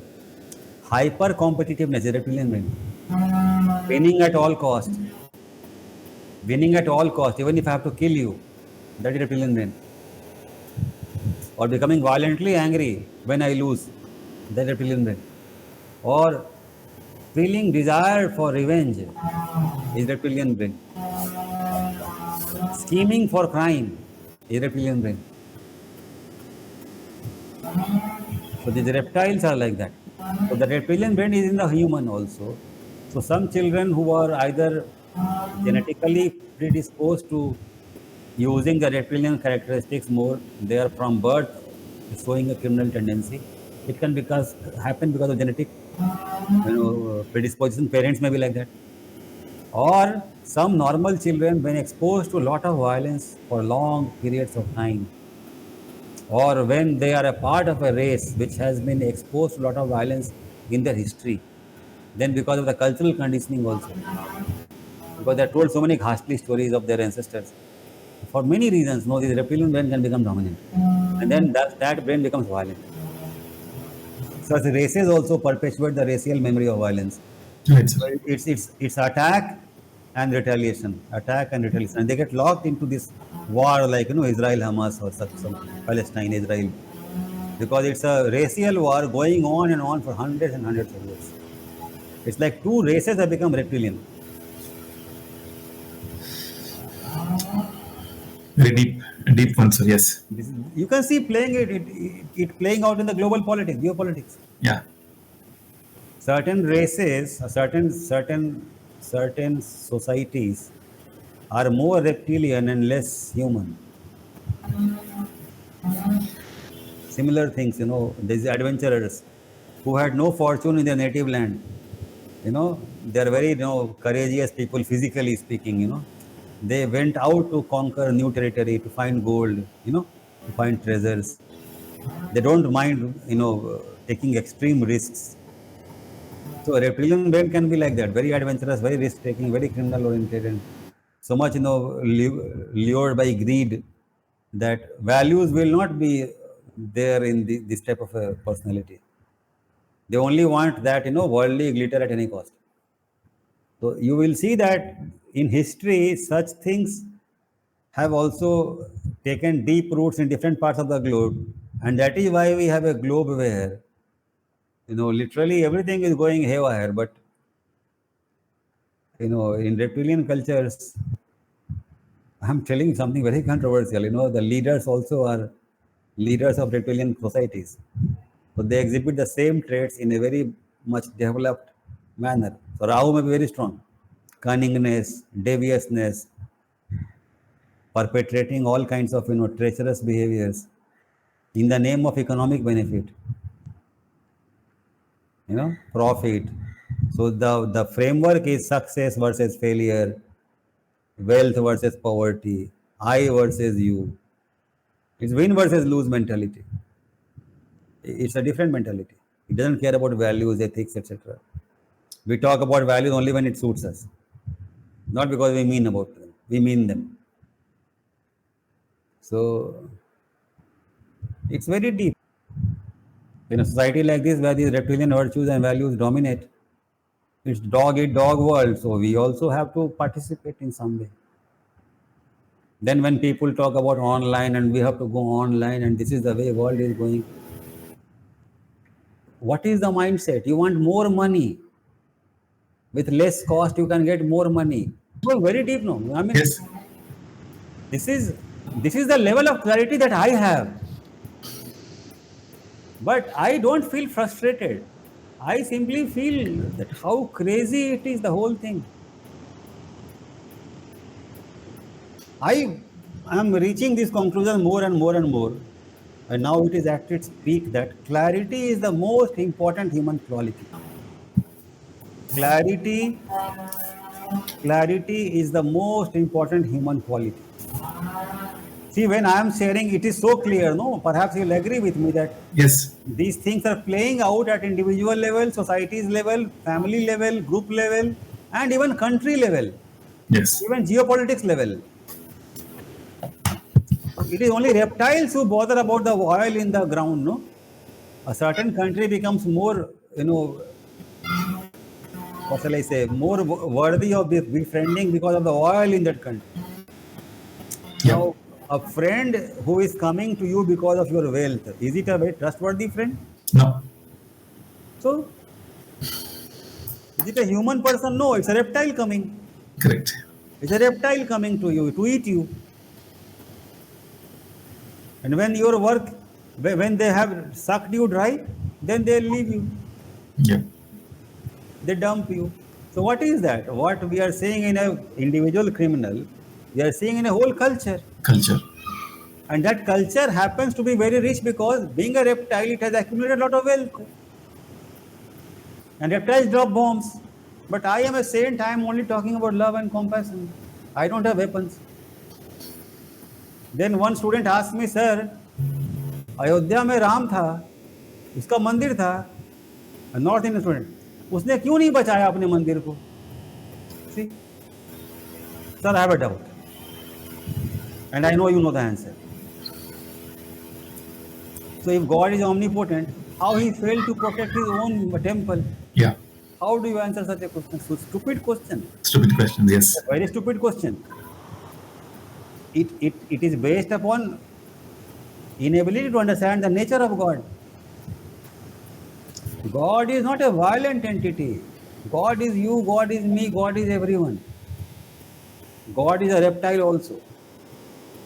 The life energy is God. The form in which it is manifesting is different.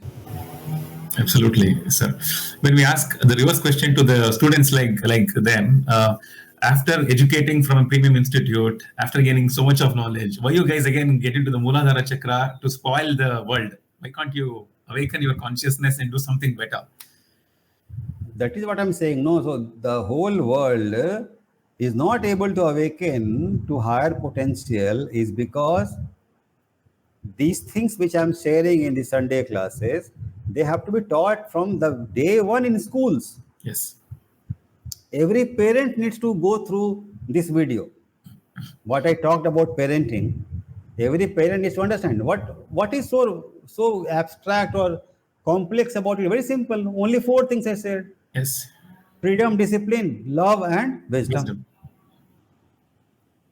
And why every parent needs to inculcate this in the child? Because parent wants the child to live long, a happy life, keep away from bad company, keep healthy, develop healthy habits. These are the basic things, right? And also become rich and have a very beautiful, wonderful life without any deprivation or poverty. These are the things you want as a parent. And that is why you send child to school. Why? Because you know that intuitively it is the knowledge and the wisdom which will help in all these things. And you, the parent, do not have enough wisdom and knowledge to be able to teach the child all these qualities. So yesterday I was talking in this workshop. Why was a school created? I talked about social institutions. So school is a social institution. Why is a school created? What is the need for a school? Who is a teacher? Why is the teacher needed? Why is the parent not sufficient? Parent loves the child more than anyone. Why can't the parent teach the child? Both parent is adult and teacher is adult. Both are adults only. So why a parent is wasting money by sending child to school when parent can do the job? Unfortunately, none of the teachers who are principals of very famous schools in Kerala could answer my question. No one could answer my question. Then I had to teach them. Because every social institution is developing because of a need felt by society. So I connected that to Bhagavad Gita. Krishna says there are four types of people: Brahmins, Kshatriyas, Vishyas, and Sudras. Is every parent a Brahmin? No. Only a Brahmin is qualified to teach. So who is a teacher? A teacher is a Brahmin. Why a teacher is a Brahmin? Because he has more sattva, the brilliance quality, the luminosity quality. A teacher's mind is more awakened and hence is a Brahmin. And hence only a teacher can teach the child, not the parent. That is why a teacher was created and the school was created and the audience was looking at me with their mouth open. This man, how he is connecting a child to a school and a parent and a teacher and Bhagavad Gita and Krishna and Varna. So they were telling me, sir, what is this? How you are able to think like that? Many of them, yesterday was my perhaps most powerful class in my whole life. I really shook them out of their slumber. I told them a few things to implement to change the school structure. I told them that in every language, Malayalam or Tamil or Kannada or Telugu or Hindi or Spanish or French, anything, my message to all the teachers, all schools is this, now I'm sharing through you, is that in your language, develop the set of 200 most important words, which are most important for society. Some suggestions I gave, like, what is a school?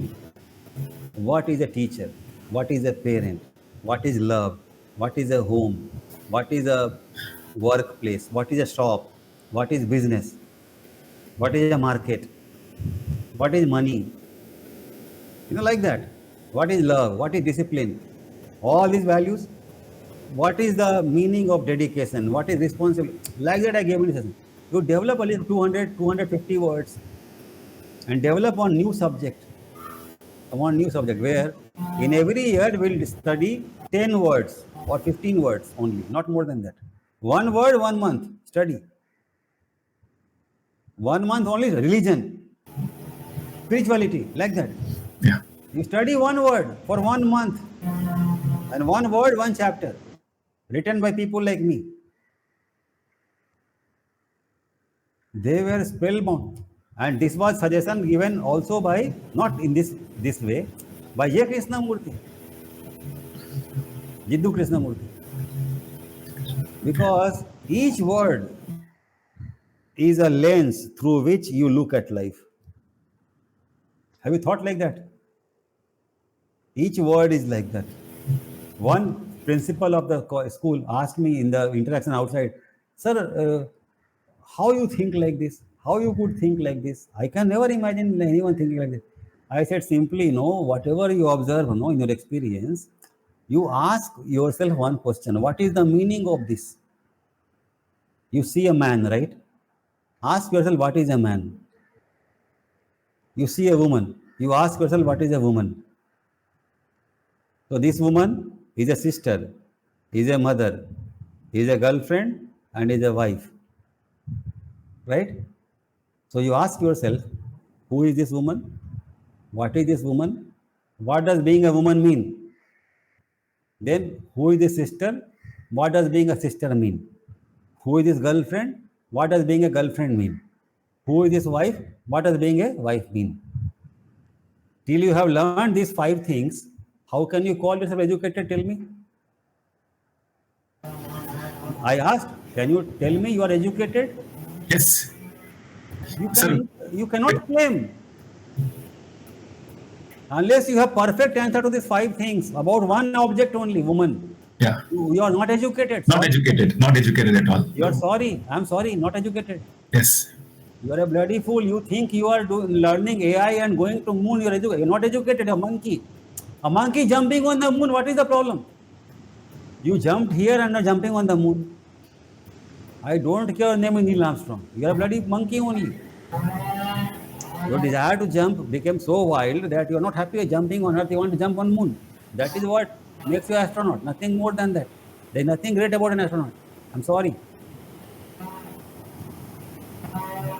That is not curiosity. That is monkey behavior. You are stunned. I told. Similarly for man. This man is a son, is a teacher, is a friend, is a citizen. Is an employee, is a manager, is a property owner. What do these things mean? You ask everything. Then I told that if you develop a nature like this, when you find out the meaning of everything, you will become dharmic. Naturally. Yeah. Dharma means meaning of everything. Intelligence. No, dharma means everything's meaning. Buddha used dhamma in that sense. Everything has its dhamma. Buddha's word. I'm using Buddha's interpretation. Everything has its dhamma. It's nature. You will understand the dharma or dhamma of everything in your brain. So how can you be unethical? It's not possible anymore. You just try this experiment. Any child, you teach him these 200 words. Is it possible for the child to become a thief afterwards? Not possible. No. Yeah. The reptilian brain will go to remission and the human brain will wake up. The neocortex will wake up very powerfully. All the 4 lobes will wake up.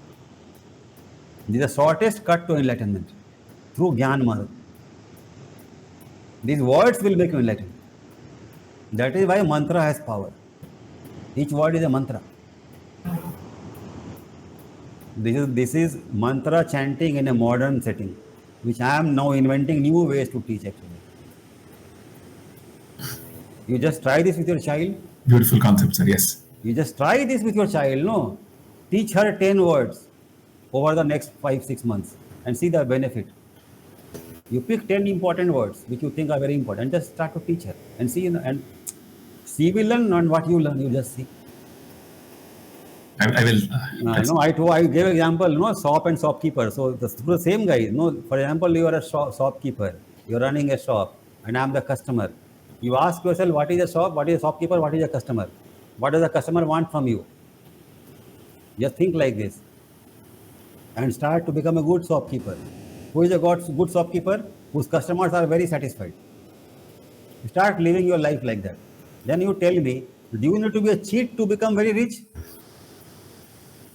no. No, you need to be just knowing the dharma of a shopkeeper, and you will have many shops.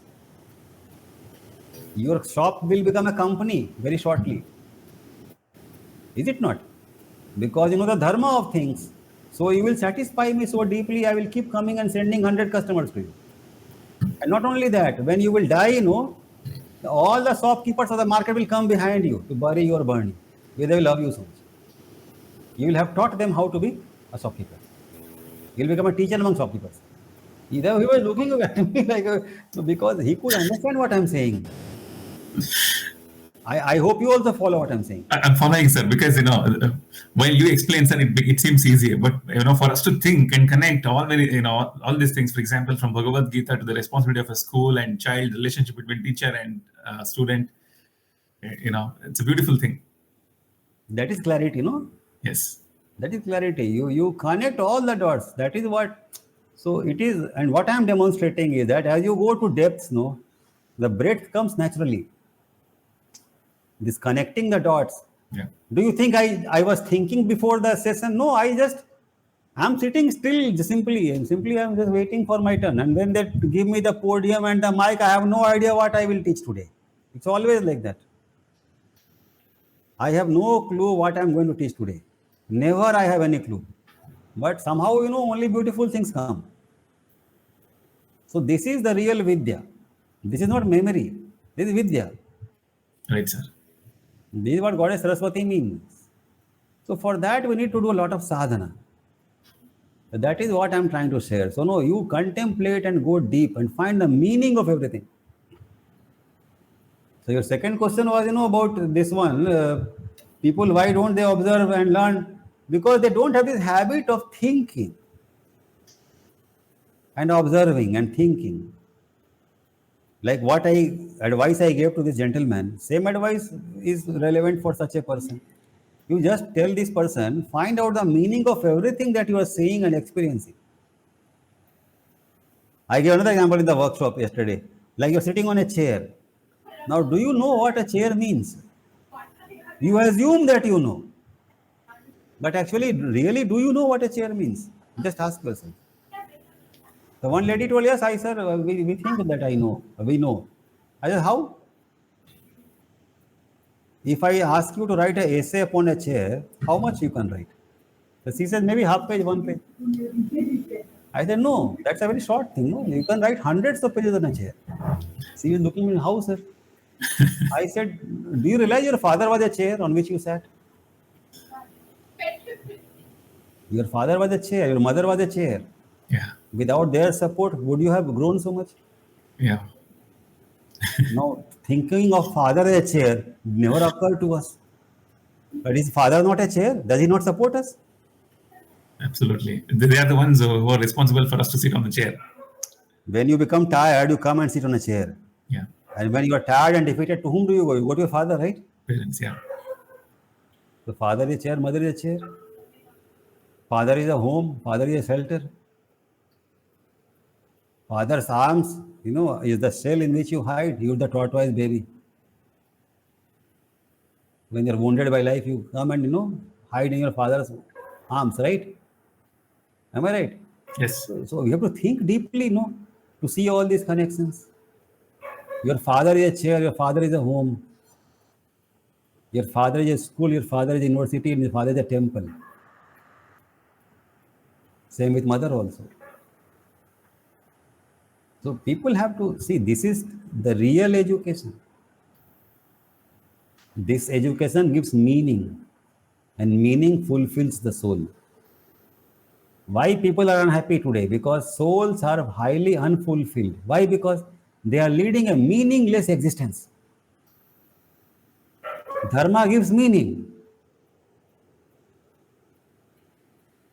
Only difference between Buddha and me and my thought process I see is this, that Buddha understood everything and told escape everything. And I understand everything and I tell that by escaping you become a sad person. Incomplete soul. But you have to be in the world and understand the world which is created by God and enjoy the way God is doing right now. Everything has a meaning, everything has a reason. I personally am experiencing everything is so intimately connected that we cannot heal things at superficial level. For example, terrorism or prostitution or pornography or violence or adultery or anything cannot be treated at a surface level. We have to go to the depths. And that is why now one suggestion which I gave yesterday and giving today also to everyone is that find out the meaning of everything that we're experiencing. Like this chair, table, computer, everything, fan, water, air, everything. Find out the meaning, temple, religion, teacher, parent, child. Everything has a dharma, a meaning. It's not that I know other scholars have not had this intuition. Even Max Weber has once told, he called it ideal type. A social institution is an ideal type and the actual institution. Like what it means, what a marriage means, for example. And given that marriage as an institution, your marriage. So there's an ideal type marriage as an institution and your marriage. So this was a very beautiful idea Max Weber gave. So I am telling that something like that, rather than looking at an ideal type how a marriage should be, you start contemplating what is a marriage, what it means. Everything. A cloth or a shirt, for example. What is a shirt? What is a shirt? What is a mask? Everything. You contemplate everything. Find out its dharma. So I think that if you start thinking like that, no, you'll start to see many connections between objects which normally you don't see. So these people, second type you are describing, no, they lack this ability to contemplate deeply. Only two ways to learn. One is through experience and the other is through this manner. Deep contemplation. Right. So I'm suggesting for the second problem, deep contemplative ability Yes. and habit.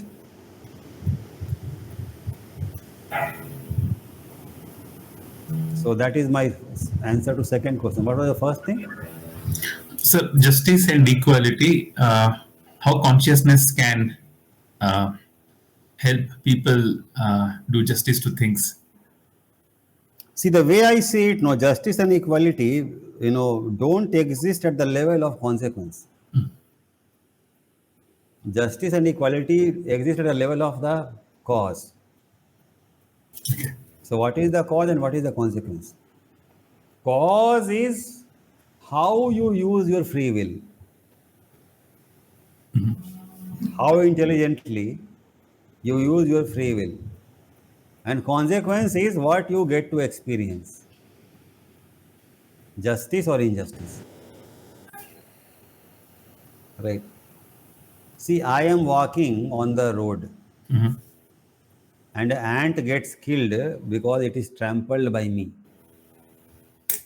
So can't the ant say that it was injustice against the ant that God made me so big and made him so small? But can the ant fault God for that? Is the ant morally justified in blaming God? No. Because if you go back in the long remote past, at one point of time the ant was the man and the man was the ant. But when that ant was the man, did not use discrimination properly, law of karma has put him there.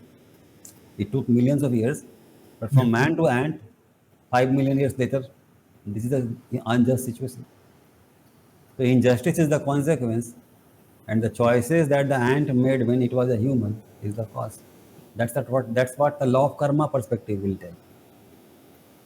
There is no ultimate responsibility that can be fixed upon a god outside of you.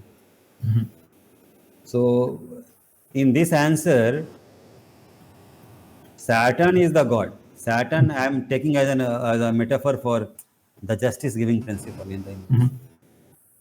So, Saturn, in its justice, has put you in the body of an ant. But why? Because your karma deserves that. So, there is justice at the level of equality of opportunity when you become a human. But before you become a human, you are only reaping the consequences of your past. Present moment becomes relevant only for the human. And the paradox is that every other animal is in the present moment, but unable to use it. And we are the only creature on this earth who can use the present moment. But we are the only creature who never lives in the present moment. See the paradox? God's sense of humor. Every other creature lives in the present moment. Do you agree? Yes, I agree, sir. And only man doesn't live in the present moment. Agree? I agree, sir. But no animal is able to use the present moment, and only we can use. Can use. So that which can use is never in the present moment. Correct. That which cannot use is always in the present moment. So that animal is a prisoner of the past, Yes. and this man is also prisoner of the past, but is able to break the jail, Yes. but is never able to break it. Never tries to break it. That is a paradox. By the way, I think most of the humans are also kind of animals, still animals. Whatever may be the reason, my point is I am the abstract law of karma. Yes. Why I am saying abstract law of karma? I am the inbuilt program of this game.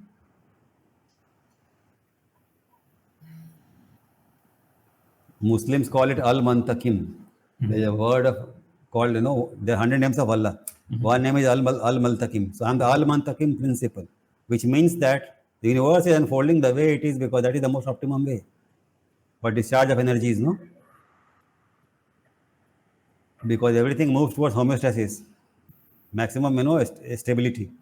So this is the manifestation which is giving maximum stability to the universe. At that level, you see, at the universal level, things are happening because they are meant to happen like that. So there is no justice in justice. It is the universal health that is the main principle. Universal mind's health. It does things which will bring it to the maximum possible peace. In that process, whether we become a victim or not, is what you are calling injustice. So what I'm trying to say, there is no injustice at the macro level, but there is a perceived injustice at the micro level. And what I'm saying is that this is not the fault of the universe. The universe gave you free will. Did you use it properly? That is the question. So ultimately, I come to your personal responsibility. Whether you deserve justice or not, if I put you behind bars and you tell curtailment of my freedom is injustice, then are you right or I am right? I am the judge. Let's say. Who is right? So the prisoner asking for justice, not to go behind the bar, is right when the person has not committed the mistake. It's a If you self-made have, mistake. if you have done the crime, I am Saturn, I am omniscient, I know your past.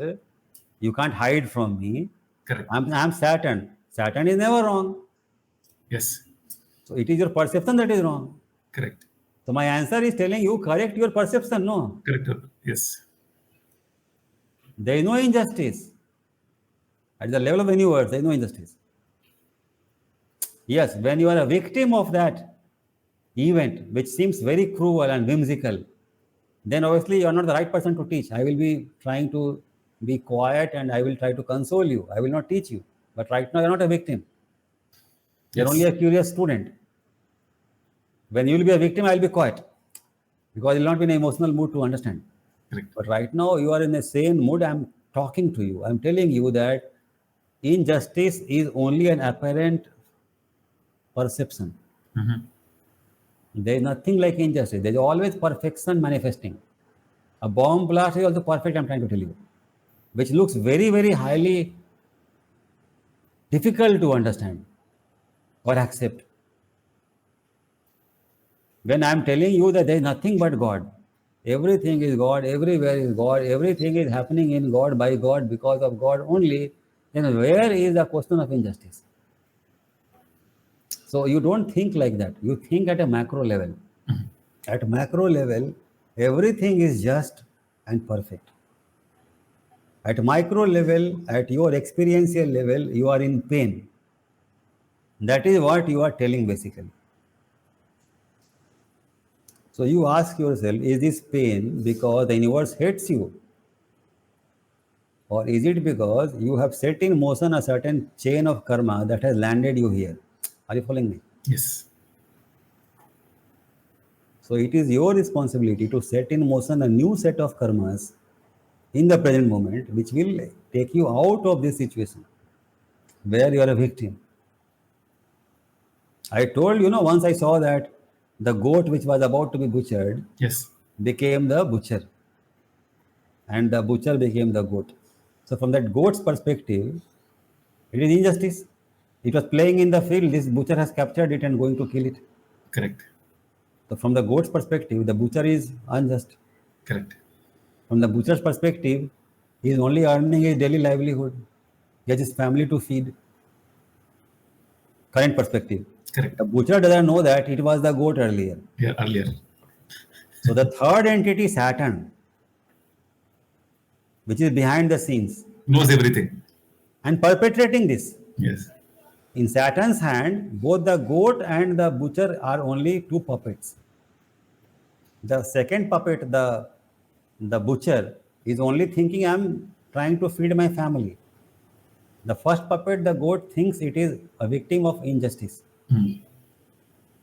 And Saturn knows why this is happening. Now, in the goat mind, the goat can never understand. But in Rajiv's mind, Rajiv could understand. God taught.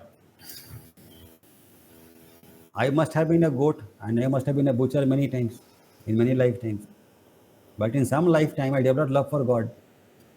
I developed love for truth. Delved deep into life. Went so deep that God felt that this guy can understand. Because God is also seeking students. Do you think God wants to be killed in the goat's body? Do you think the God wants to create bad karma in the butcher's body? Do you think it like that? No. No. But is God able to break free from that vicious cycle? Is God able to break free from what you observe? Yeah. No, Yeah. So no. no, he's No. No. not No. able to. He's not Yes. able to. So Yes. far, he is not able to in that body. Correct. In the goat body, in the butcher body, he is not able to. That is why the great master Kabir wrote, चलती चक्की देख के दिया कबीरा रोए दो पाटन के बीच में बाकी बचा ना कोई. You must have heard this doha. Sir, I heard the Doha, sir, but can you translate it for me, sir? चलती चक्की देख के, the law of karma is a chakki. It is running Okay. relentlessly, grinding everything. Right. देख कबीरा दिया कबीरा रोए. Kabira started weeping, saying it. And the chakki has two parts. Yeah. In that wheat is being crushed. Yes. The दो upper Patan portion. के बीच Yeah. में all the people are being crushed, all the souls are being crushed, and Kabira is helpless. But in those victims of this do patan, all souls are divine only. They are being crushed relentlessly. Right. God is being crushed by the father time, Chronos, Saturn. Saturn's cruelty is crushing God for millions of years. So who is superior in this case? Saturn is superior. Saturn superior. Yes. Why? Why? Because God is para prakriti. Saturn is the ruler of apara prakriti, Mhm. the manifested world. But Saturn is telling bloody fool, why you fell in my grip? I did not ask you to come here. Ah, this is my dharma. Yes.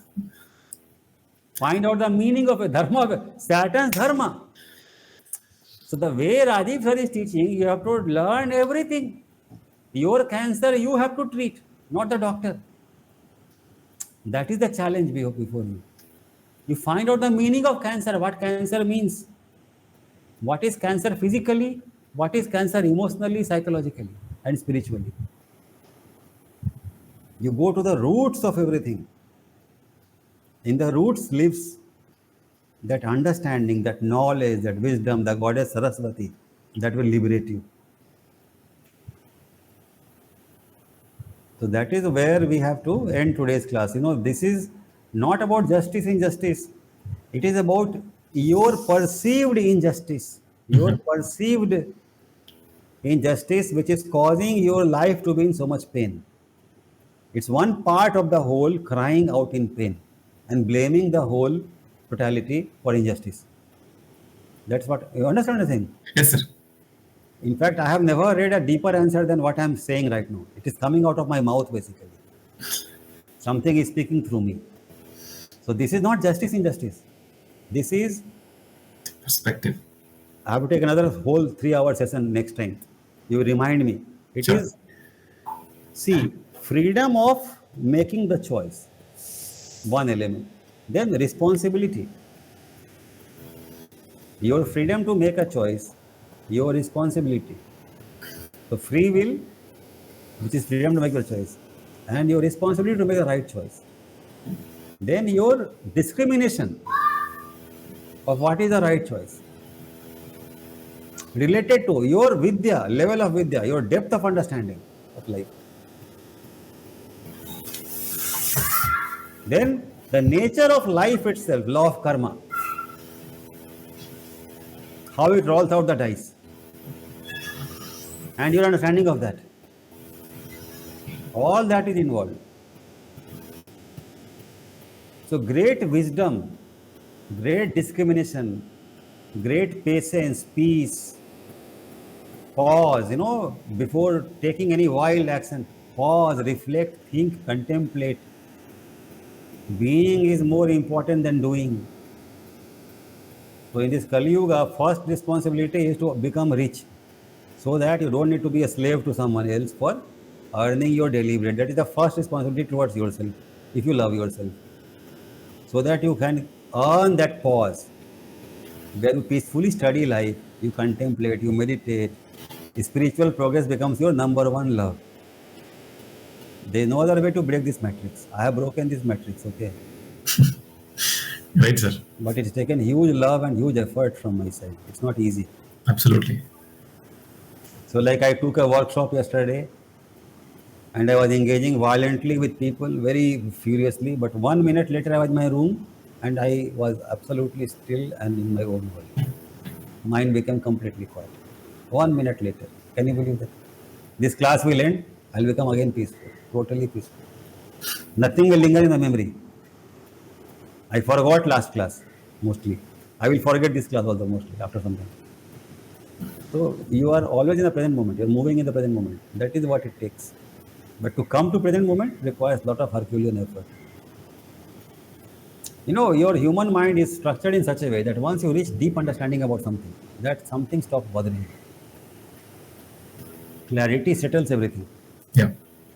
Until you reach clarity, your mind will be going topsy-turvy. Crazy, no? It will go crazy. That's the idea. So in my advice, whatever you experience and observe, find out its meaning. Like an event, why it happened? Why is my wife my wife? Look at your horoscope, her horoscope, contemplate. Look at D9, D10, whatever it takes. You have to understand first of all, which planet has brought her in your life? When did you get married? No, everything you have to understand. That is the way I have lived my life. I know my wife means what in my horoscope. I know everything in my life, what is happening, why it is happening. So this is the Gyan Marg, right? In Gyan Marg, you leave nothing hidden from your view. As much as possible, you uncover everything. And you are a fearless person. Whatever you will see, you will not be appalled. Because you know that you are ignorant in the past. What is that to be appalled? You may have made a horrendous mistake, or someone may have made a horrendous mistake with respect to you. But point is, if you are enlightened in that moment, will you do that? You will not do that. No. You already know that. So what is the worry? No worry. That gives you courage to uncover. Which one? Your understanding that you are a sinner, and there are no qualms about it. If you were not a sinner, why are you trapped in a human body, struggling with all these questions? But you are fortunate that you are at least starting to think these questions. Others are sleeping and enjoying their life, thinking that no, they are in heaven because they have money in the pocket and they Lulu Mall nearby. But it is not so hunky dory. Life is not so hunky dory. You know, a potato is very safe till it is cut. It's like that. Satan is waiting for its time only to cut you open. That is life. Am I right? Tell me. Right, sir. Yeah. That is. You can see you're an astrologer. You know the value of time, right? No one wins against time, isn't it? Yes. Only you can go beyond time in your experience by depth. Nothing else saves you. That is my advice ultimately, because when you reach that depth, you find Vishnu, you find your Atma, you find the Brahman. That is why this quest. Okay. Since my marg is through Gyan marg, I indulge in such deep inquiry. Right. So today I think it was very deep. I think I don't know how many people will be able to understand, but we don't care, right? I I know what I'm saying. You understood, right? What I'm saying. Yes, sir. I took so many takeaways from this. I mean, the first portion was pretty easier for the viewers also, sir. Especially the parenting was, My pretty second and third answer may be very weird. Third one deep. is very weird. Deep. For Because who normal can? people, it will go above there in this thing, Yeah. because I am going very deep. It's not justice injustice. It's your responsibility. Yes. I'll maybe take one class on this one. Yeah, It is not. absolutely, sir. In my opinion, sir, to the third one, maybe those who are into law, who are practicing law, and those who are astrologers, they'll be able to connect it pretty well because, Maybe I'll take next class based upon the last one, the last theme. yeah, How justice? It's not about justice. It's about a responsibility. sure, We'll go into that one. It's a very deep inquiry. We'll go into that one next one. Okay. sure, sir. Bye. Thank you so much, sir. Bye.